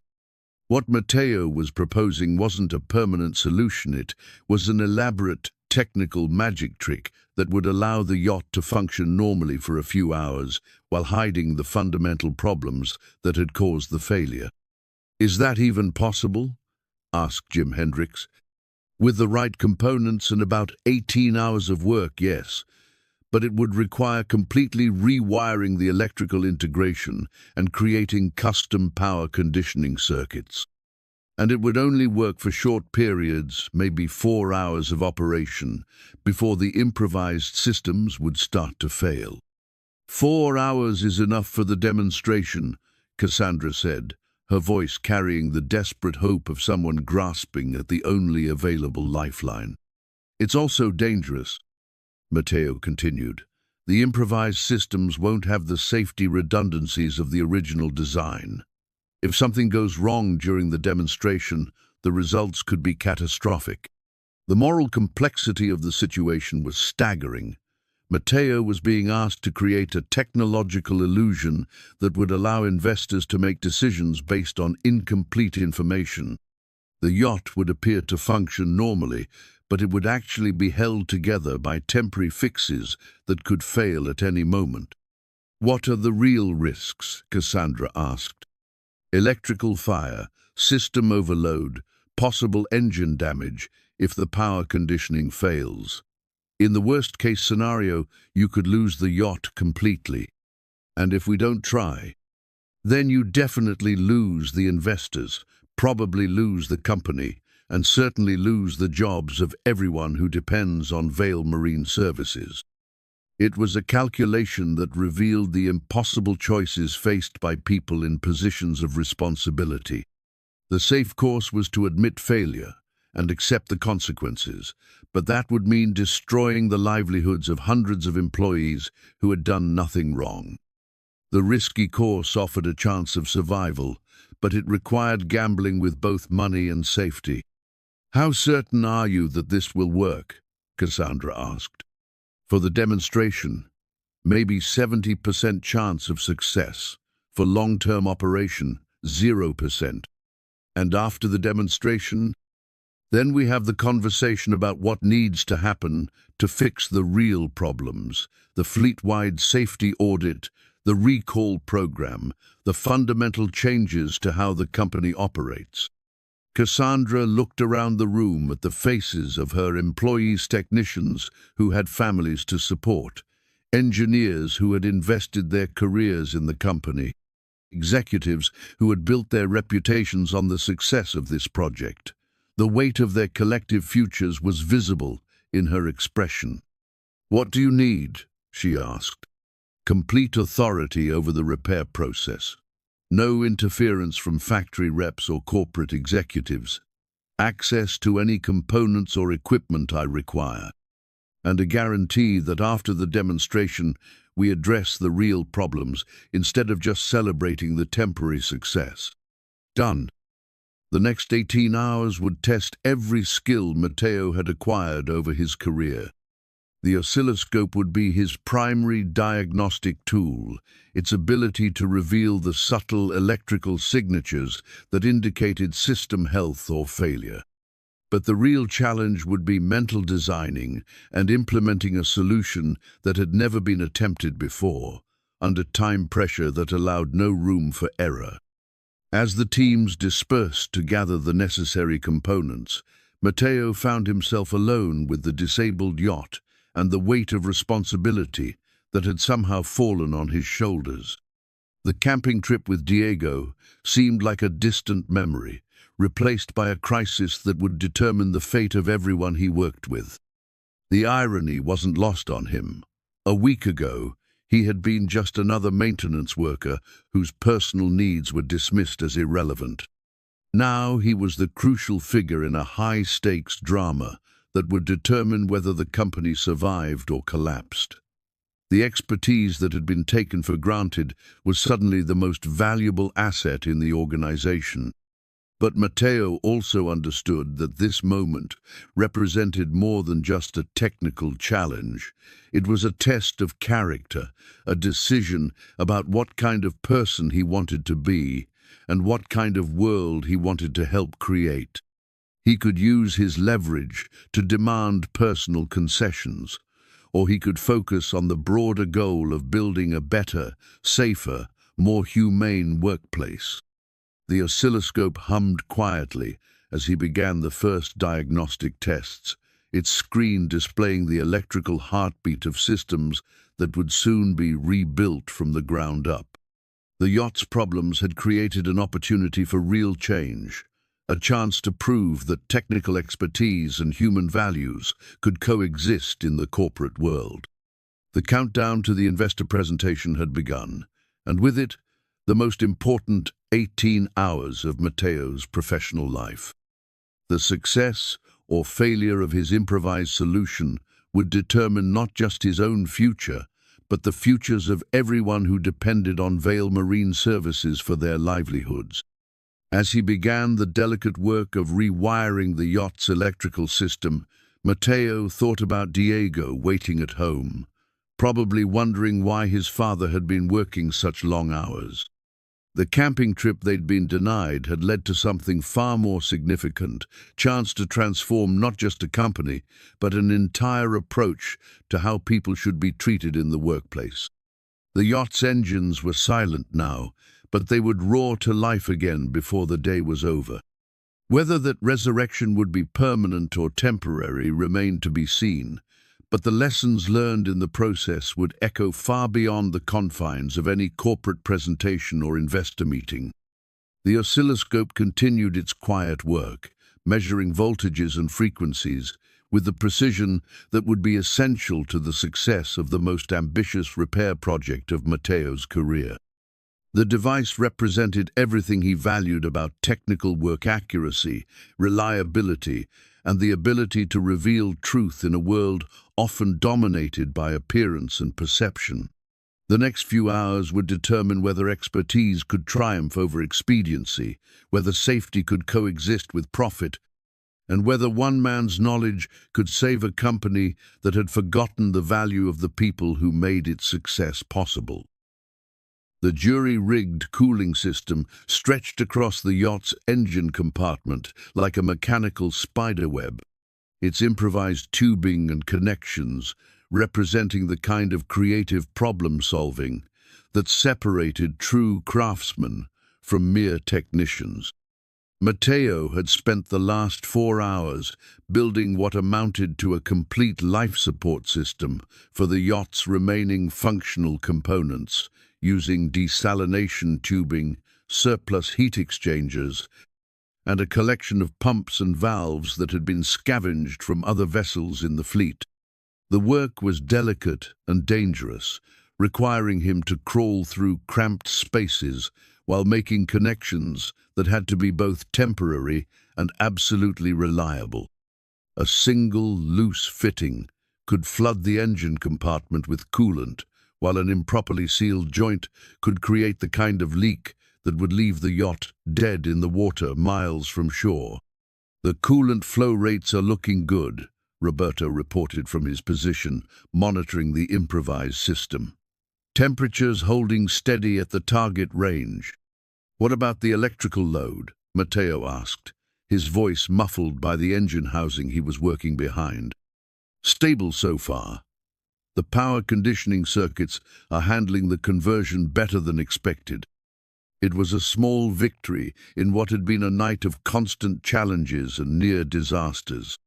The yacht's hybrid propulsion system was gone, destroyed by the cascade failure that had revealed the fundamental flaws in its design. In its place, Matteo had created something that had never existed before, a diesel-electric system that could mimic the behavior of a fuel cell hybrid for just long enough to convince investors that the technology was viable. The technical complexity of what he had accomplished was staggering. The yacht's diesel engine was now directly connected to a bank of electrical generators, which fed power through custom conditioning circuits to the electric motors that drove the propellers.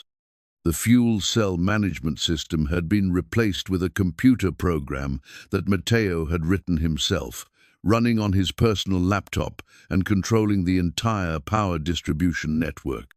But the real innovation was the cooling system. The destroyed fuel cell stack had been replaced with a carefully calibrated heat exchanger that simulated the thermal characteristics of hydrogen-powered operation. The improvised cooling circuits maintained the precise temperature control that the electric motors required, while the desalination tubing provided the flexible connections needed to route coolant through the modified system. "How's the control software responding?" Matteo asked, emerging from the engine compartment with grease-stained hands and sweat-soaked clothes. Like a charm, the laptop is talking to all the systems, and the response curves look almost identical to the original fuel cell profile. It was another small miracle. The control software that Matteo had written in 6 hours of intensive coding was managing the complex interactions between diesel engines, electrical generators, power conditioning circuits, and electric propulsion motors. The yacht's behavior would be indistinguishable from a true hybrid system, at least for the duration of the investor demonstration.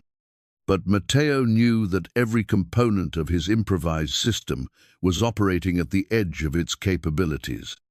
The electrical generators were running at maximum output, the cooling circuits were stressed beyond their design limits, and the control software was managing interactions that had never been tested under real-world conditions.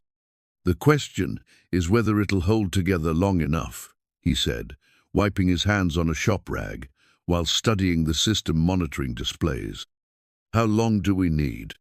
"The presentation is scheduled for 4 hours, 2 hours of harbor operation, followed by 2 hours of open water demonstration. If everything works perfectly, we might just make it."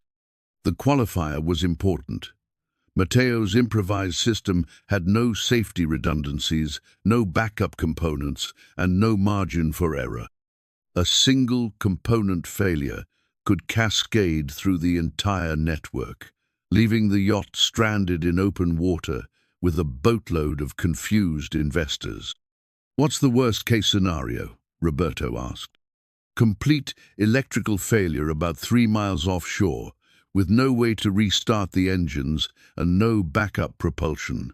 The Coast Guard would have to tow us back to port." "And the best-case scenario?"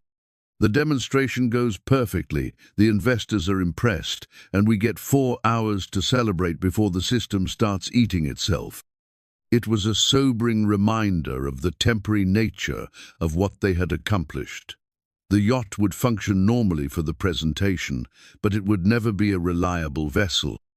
The fundamental design flaws that had caused the original failure remained unaddressed, hidden beneath layers of technical improvisation and creative problem-solving. As the sun began to rise over San Diego Harbor, Matteo made the final connections to his jury-rigged cooling system.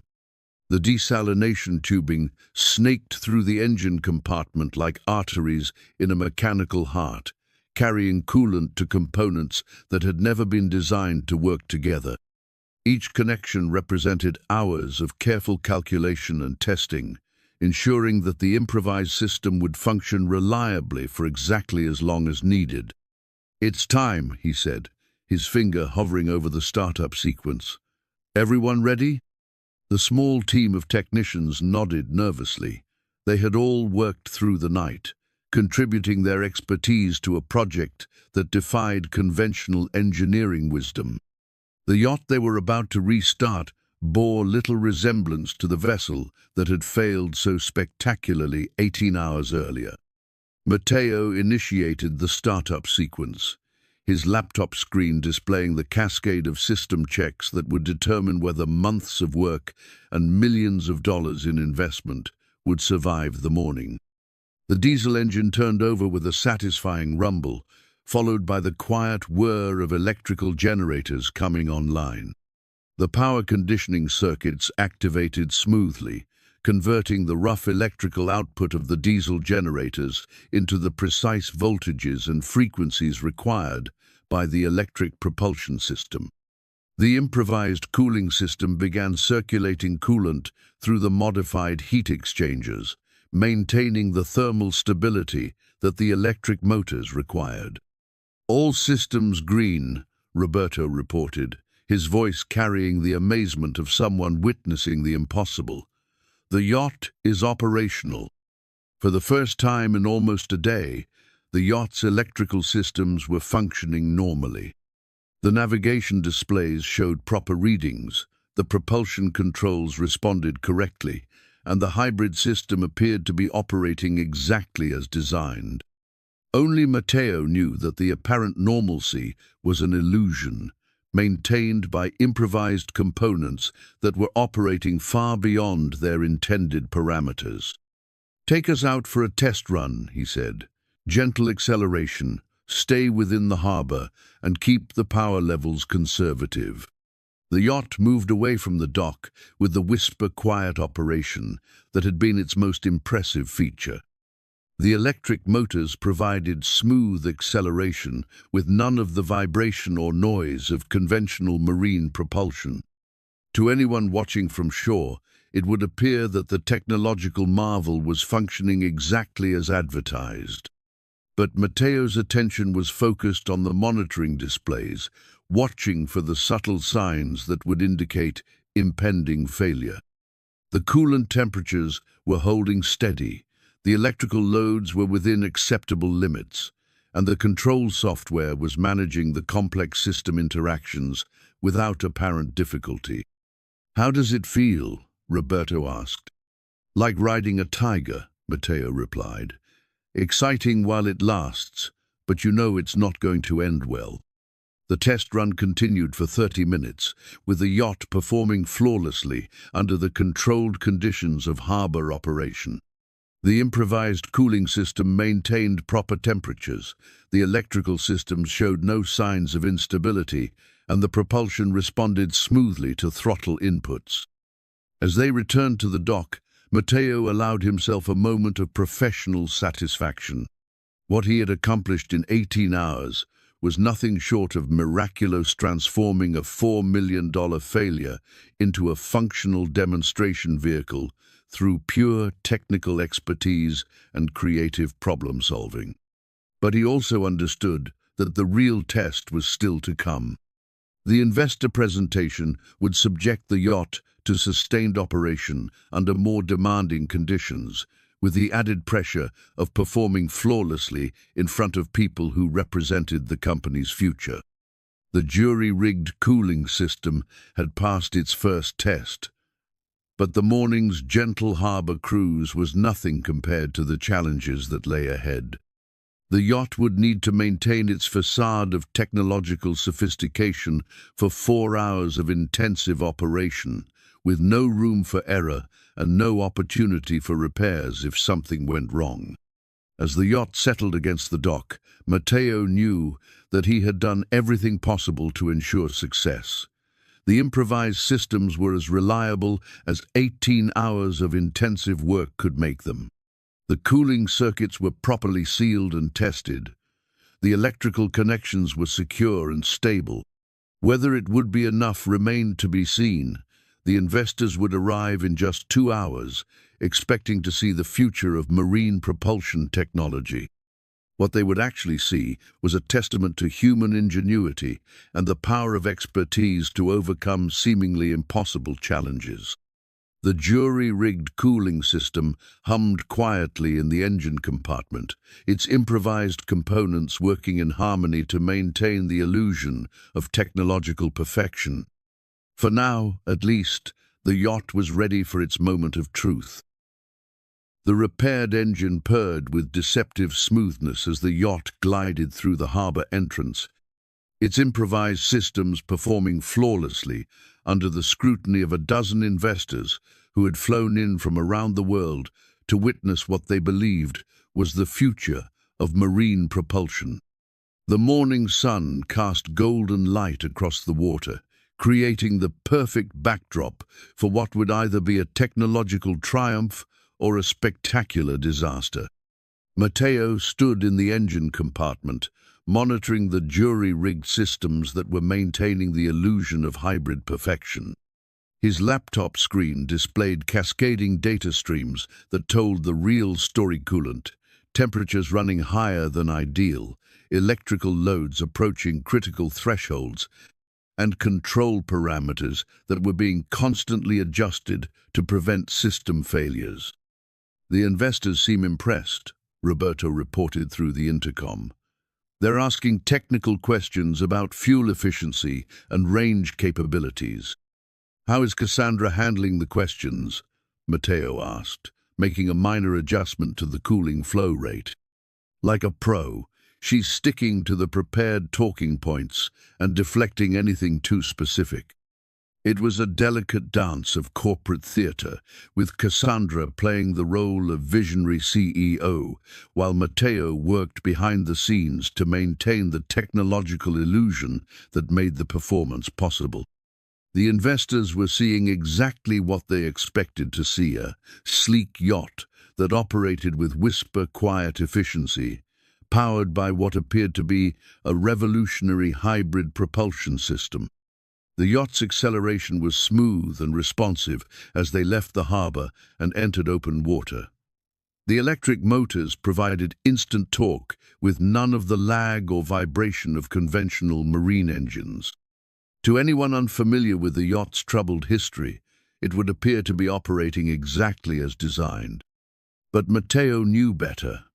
The diesel engine was running at 80% capacity to generate the electrical power needed for the demonstration. The improvised cooling system was working at its limits to dissipate the excess heat generated by the overloaded generators. The control software was making hundreds of micro-adjustments per minute to prevent the kind of cascade failure that had destroyed the original fuel cell system. "Coolant temperature is climbing," he noted, adjusting the pump flow rates. "Still within acceptable limits, but we're getting close to the thermal threshold." "How much longer can we maintain this?" Roberto asked. "Maybe 2 hours of open water operation. After that, we're going to start seeing component failures." The timeline was tight, but manageable. The demonstration was scheduled for 3 hours total, with the final hour being a return to harbour where the reduced power demands would allow the system to cool down. If everything went according to plan, they would make it back to the dock just as the improvised systems reached their failure point. Above deck, Cassandra was conducting what appeared to be a flawless presentation. The investors were taking notes, asking questions, and generally behaving like people who were impressed by what they were seeing. The yacht's performance was meeting every expectation, its hybrid systems delivering the kind of efficiency and sophistication that the marine industry had been promising for years. "The environmental benefits are remarkable," one of the investors was saying. "Zero emissions for harbour operations, extended range for open water cruising, and noise levels that are barely detectable. It's exactly what the luxury market has been waiting for." Cassandra replied, "Our surveys show that high-end buyers are increasingly concerned about environmental impact. This technology gives them the performance they want with a clear conscience." The conversation continued with the smooth confidence of a successful sales presentation, but Matteo knew that every word was built on the foundation of his improvised engineering. The yacht was performing beautifully, but its performance was maintained by systems that were operating far beyond their design parameters. "We're getting some electrical fluctuations on the secondary generator," Roberto reported. Nothing critical yet, but it's something to watch. Matteo checked his monitoring displays and confirmed the observation. The electrical generators were showing signs of stress, their output waveforms becoming less stable as the components heated up. It was the kind of gradual degradation that would eventually lead to failure. But for now, the fluctuations were within acceptable limits. Reduce the electrical load by 5%, he instructed. Route more power through the primary generator. The adjustment was seamless, invisible to anyone not monitoring the system parameters. The yacht continued to perform flawlessly, its electric motors providing smooth acceleration and precise control. The investors remained impressed, their questions becoming more detailed and their interest more obvious.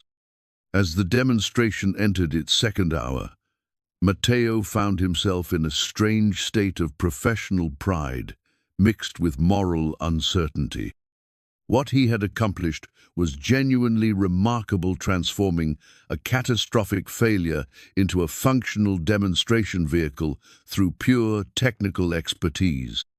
But he was also enabling a deception that could have serious consequences for everyone involved. The yacht's apparent success would likely result in significant investment, which would fund the development of more vessels with similar flaws.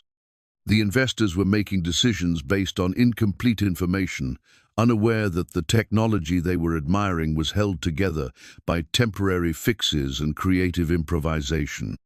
Temperature spike on the primary heat exchanger, Roberto warned. We're approaching the thermal limit. Matteo made rapid adjustments to the cooling system, redirecting flow through the secondary circuits and reducing the power output of the most stressed components. The yacht's performance remained smooth, but the margin for error was disappearing with each passing minute. How much longer? He asked. According to the schedule, about 90 minutes until we head back to harbor. It would be close. The improvised systems were approaching their thermal limits, and the electrical components were showing increasing signs of stress. But the yacht was still performing flawlessly, and the investors remained impressed by what they were seeing. The fuel efficiency numbers are extraordinary, one of the investors was saying. How do they compare to conventional diesel propulsion? Approximately 40% better for mixed operation, Cassandra replied. The hybrid system allows us to optimize power delivery for different operating conditions. The numbers were technically accurate, based on the original fuel cell specifications. But they bore no relationship to the actual performance of the improvised system, which was consuming fuel at a rate that would have been embarrassing under normal circumstances. As the demonstration continued, Matteo found himself thinking about the broader implications of what they were doing. The yacht's apparent success would validate Cassandra's business model and attract the investment needed to expand the company's operations. But it would also perpetuate the same cost-cutting mentality that had created the problems in the first place. We're starting to see some instability in the control software, Roberto reported. The system is working harder to maintain stable output. Compensate with manual overrides, Matteo instructed. We just need to hold together for another hour. The yacht continued its demonstration cruise, its performance remaining smooth and impressive despite the growing stress on its improvised systems. The investors were clearly satisfied with what they were seeing, their questions becoming more focused on business terms and investment details. But Matteo knew that the real moment of truth was still approaching. The return to harbor would require sustained operation under changing conditions, with the added challenge of precise maneuvering in crowded waters. The improvised systems that had performed so well in open water would face their ultimate test in the confined spaces of San Diego Harbor. The repaired engine continued to purr with deceptive smoothness, its improvised cooling system and jury-rigged electrical connections maintaining the illusion of technological perfection. For now, at least, the yacht was fulfilling its promise as a revolutionary hybrid vessel. Whether that promise could be sustained for the remainder of the demonstration remained to be seen.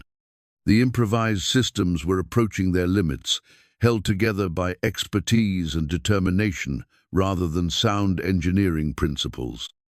The next hour would determine whether human ingenuity could triumph over the laws of physics, or whether the yacht's fundamental flaws would finally assert themselves at the worst possible moment. The investors remained blissfully unaware of the drama unfolding beneath their feet. Their attention focused on the smooth performance and impressive specifications of what they believed was a mature technology. The yacht's success was real, but its sustainability was an illusion that could shatter at any moment.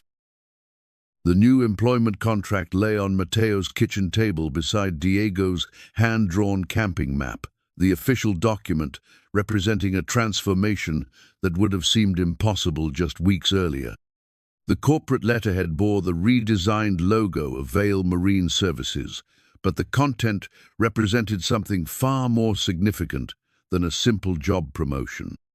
It was a blueprint for a new kind of workplace culture, one that valued expertise over hierarchy, safety over speed, and people over profits. Director of Marine Safety and Standards, Diego read aloud, his 8-year-old voice stumbling slightly over the technical terms. That sounds really important, Dad. It is important, Mijo. It means I get to make sure that boats are safe for the people who use them. The position was entirely new, created as part of the comprehensive restructuring that had followed the yacht demonstration. The investors had been impressed enough to provide funding, but their due diligence had revealed the same systemic problems that Mateo had identified. The resulting negotiations had produced not just financial backing, but a mandate for fundamental changes in how the company operated. The contract outlined responsibilities that went far beyond traditional maintenance work.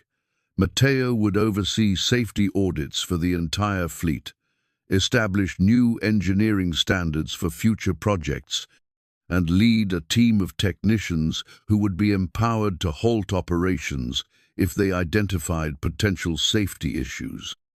It was the kind of authority that most marine technicians could only dream of, but it also came with the weight of responsibility for hundreds of lives. "When do we leave for our camping trip?" Diego asked, his finger tracing the route on his carefully drawn map. "Tomorrow morning, just like we planned.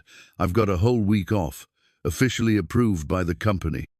The vacation time was part of the new employee benefits package that had been negotiated as part of the restructuring. Paid family leave, profit-sharing arrangements, and flexible scheduling were now standard for all technical staff. The company that had once dismissed employee needs as irrelevant had discovered that treating people well was actually good for business. The transformation hadn't been easy. The fleet-wide safety audit had revealed problems in 43 vessels, requiring massive recalls and repairs that had cost millions of dollars. Several major contracts had been delayed, and the company's reputation had taken a significant hit when the scope of the safety issues became public. But the crisis had also created opportunities.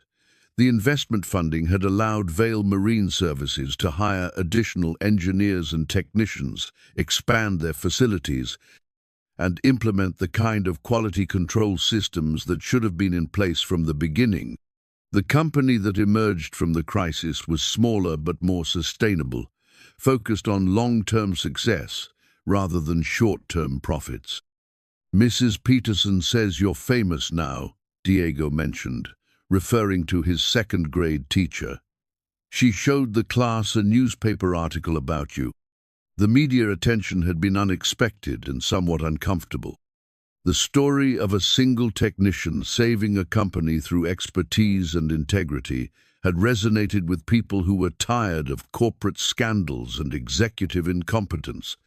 Mateo had been interviewed by trade magazines, invited to speak at industry conferences, and even featured in a documentary about workplace safety. But fame wasn't what mattered to him. What mattered was the knowledge that his work was making a real difference in people's lives.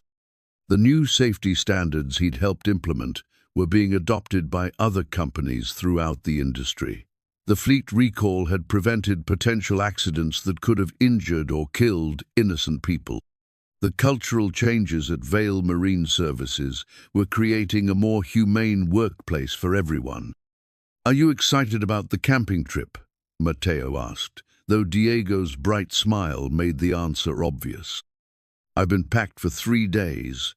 I even wrote a letter to Mom, telling her about all the things we're going to do." The letter was carefully folded and tucked into Diego's backpack, along with his sleeping bag, camp chair, and a collection of books about marine life that he planned to read by the campfire. The trip would be everything that Maria had wanted for the unstructured time together, away from work pressures and daily responsibilities, with space for the kind of conversations that strengthen the bonds between fathers and sons. The camping gear was spread across the living room, testament to the careful planning that had gone into the trip. Matteo had chosen a campground near La Jolla, where the beaches were pristine and the tide pools were filled with the kind of marine life that fascinated Diego. They would swim, surf, explore, and simply enjoy each other's company in the way that Maria had envisioned. "Dad, do you think Mom would be proud of what you did?" Diego asked. His question carrying the weight of a child trying to understand adult complexities. "I think she'd be proud that we kept our promise to her. The camping trip was important, but keeping promises is what really matters." The conversation was interrupted by a knock at the door. Matteo opened it to find Cassandra Vale standing on his doorstep, holding a small gift bag and looking more relaxed than he'd ever seen her. "I hope I'm not interrupting," she said. "I wanted to bring something for Diego before you leave for your trip." The gift was a high-quality digital camera designed to withstand the rigors of outdoor adventure. "I thought he might want to document your camping experiences," she explained. "Every family tradition deserves to be preserved." "Thank you," Diego said politely, examining the camera with obvious excitement. "I can take pictures of the fish in the tide pools." "That's exactly what I hoped you'd do," Cassandra replied. "Your father taught me that some things are more important than business meetings." The transformation in Cassandra had been as dramatic as the changes in the company. The crisis had forced her to confront the human cost of her corporate decisions, leading to a fundamental reassessment of her priorities and values. She was still demanding and ambitious, but she now understood that sustainable success required treating employees as valuable human beings rather than expendable resources. "How are the new safety protocols working out?" Matteo asked. "Better than expected. The technicians are more engaged, the quality of work has improved significantly, and we've actually reduced costs by preventing problems instead of fixing them after they occur." It was a validation of the principle that Matteo had tried to communicate from the beginning, that expertise and safety were investments, not expenses. The company that had once viewed his knowledge as a commodity to be exploited had discovered that respecting that knowledge was the key to long-term success. "I wanted to thank you again," Cassandra continued, "not just for fixing the yacht, but for showing me what leadership really means. I was so focused on commanding respect that I forgot about earning it." The admission was significant, representing a level of personal growth that few executives achieve. Cassandra had learned that true authority comes not from position or wealth, but from the ability to inspire people to do their best work.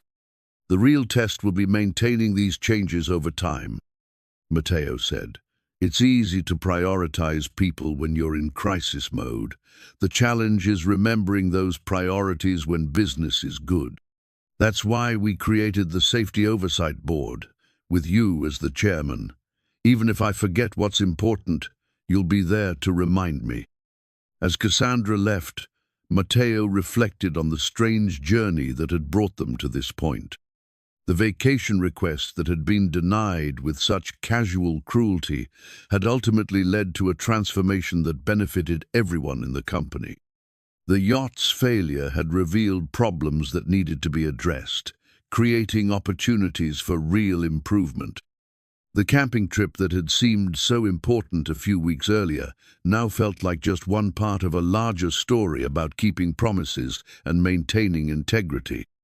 The week with Diego would be wonderful, but it was the daily choices, the decision to prioritize safety over speed, people over profits, and truth over convenience that would define their future. "Are you ready for tomorrow, my Joe?" Matteo asked as they finished packing the camping gear. "I've been ready for months," Diego replied, "but I'm glad we waited until now. I think this trip is going to be even more special than we planned." The wisdom in his son's words was remarkable. The delayed trip would indeed be more meaningful because of what they'd been through together. The camping experience would be enriched by the knowledge that promises kept are worth fighting for, that integrity matters more than convenience, and that some things are truly more important than money. As they prepared for bed, Matteo looked at Maria's journal one more time, reading the passage about healing and shared experiences. The camping trip would provide the space for reflection and connection that she'd wanted for them, but it would also be a celebration of the principle that had guided their journey, that keeping promises to the people you love is worth any sacrifice. The new employment contract sat on the kitchen table, its terms representing not just a job promotion, but a validation of the idea that expertise and integrity could coexist with corporate success. The company that had once dismissed Matteo's family needs as irrelevant had discovered that supporting those needs was actually good for business. Tomorrow would bring the camping trip they'd been planning for so long. But tonight Matteo felt a deep satisfaction in knowing that they'd kept faith with Maria's vision. The promise had been honored, the principles had been maintained, and the future looked brighter than it had in years. The yacht that had seemed so important just weeks earlier was now just another vessel in a fleet of properly maintained boats. The real victory wasn't in fixing machines, but in proving that people and companies could change, that integrity could triumph over expediency, and that sometimes the most important journeys begin with the simple act of keeping a promise to someone you love.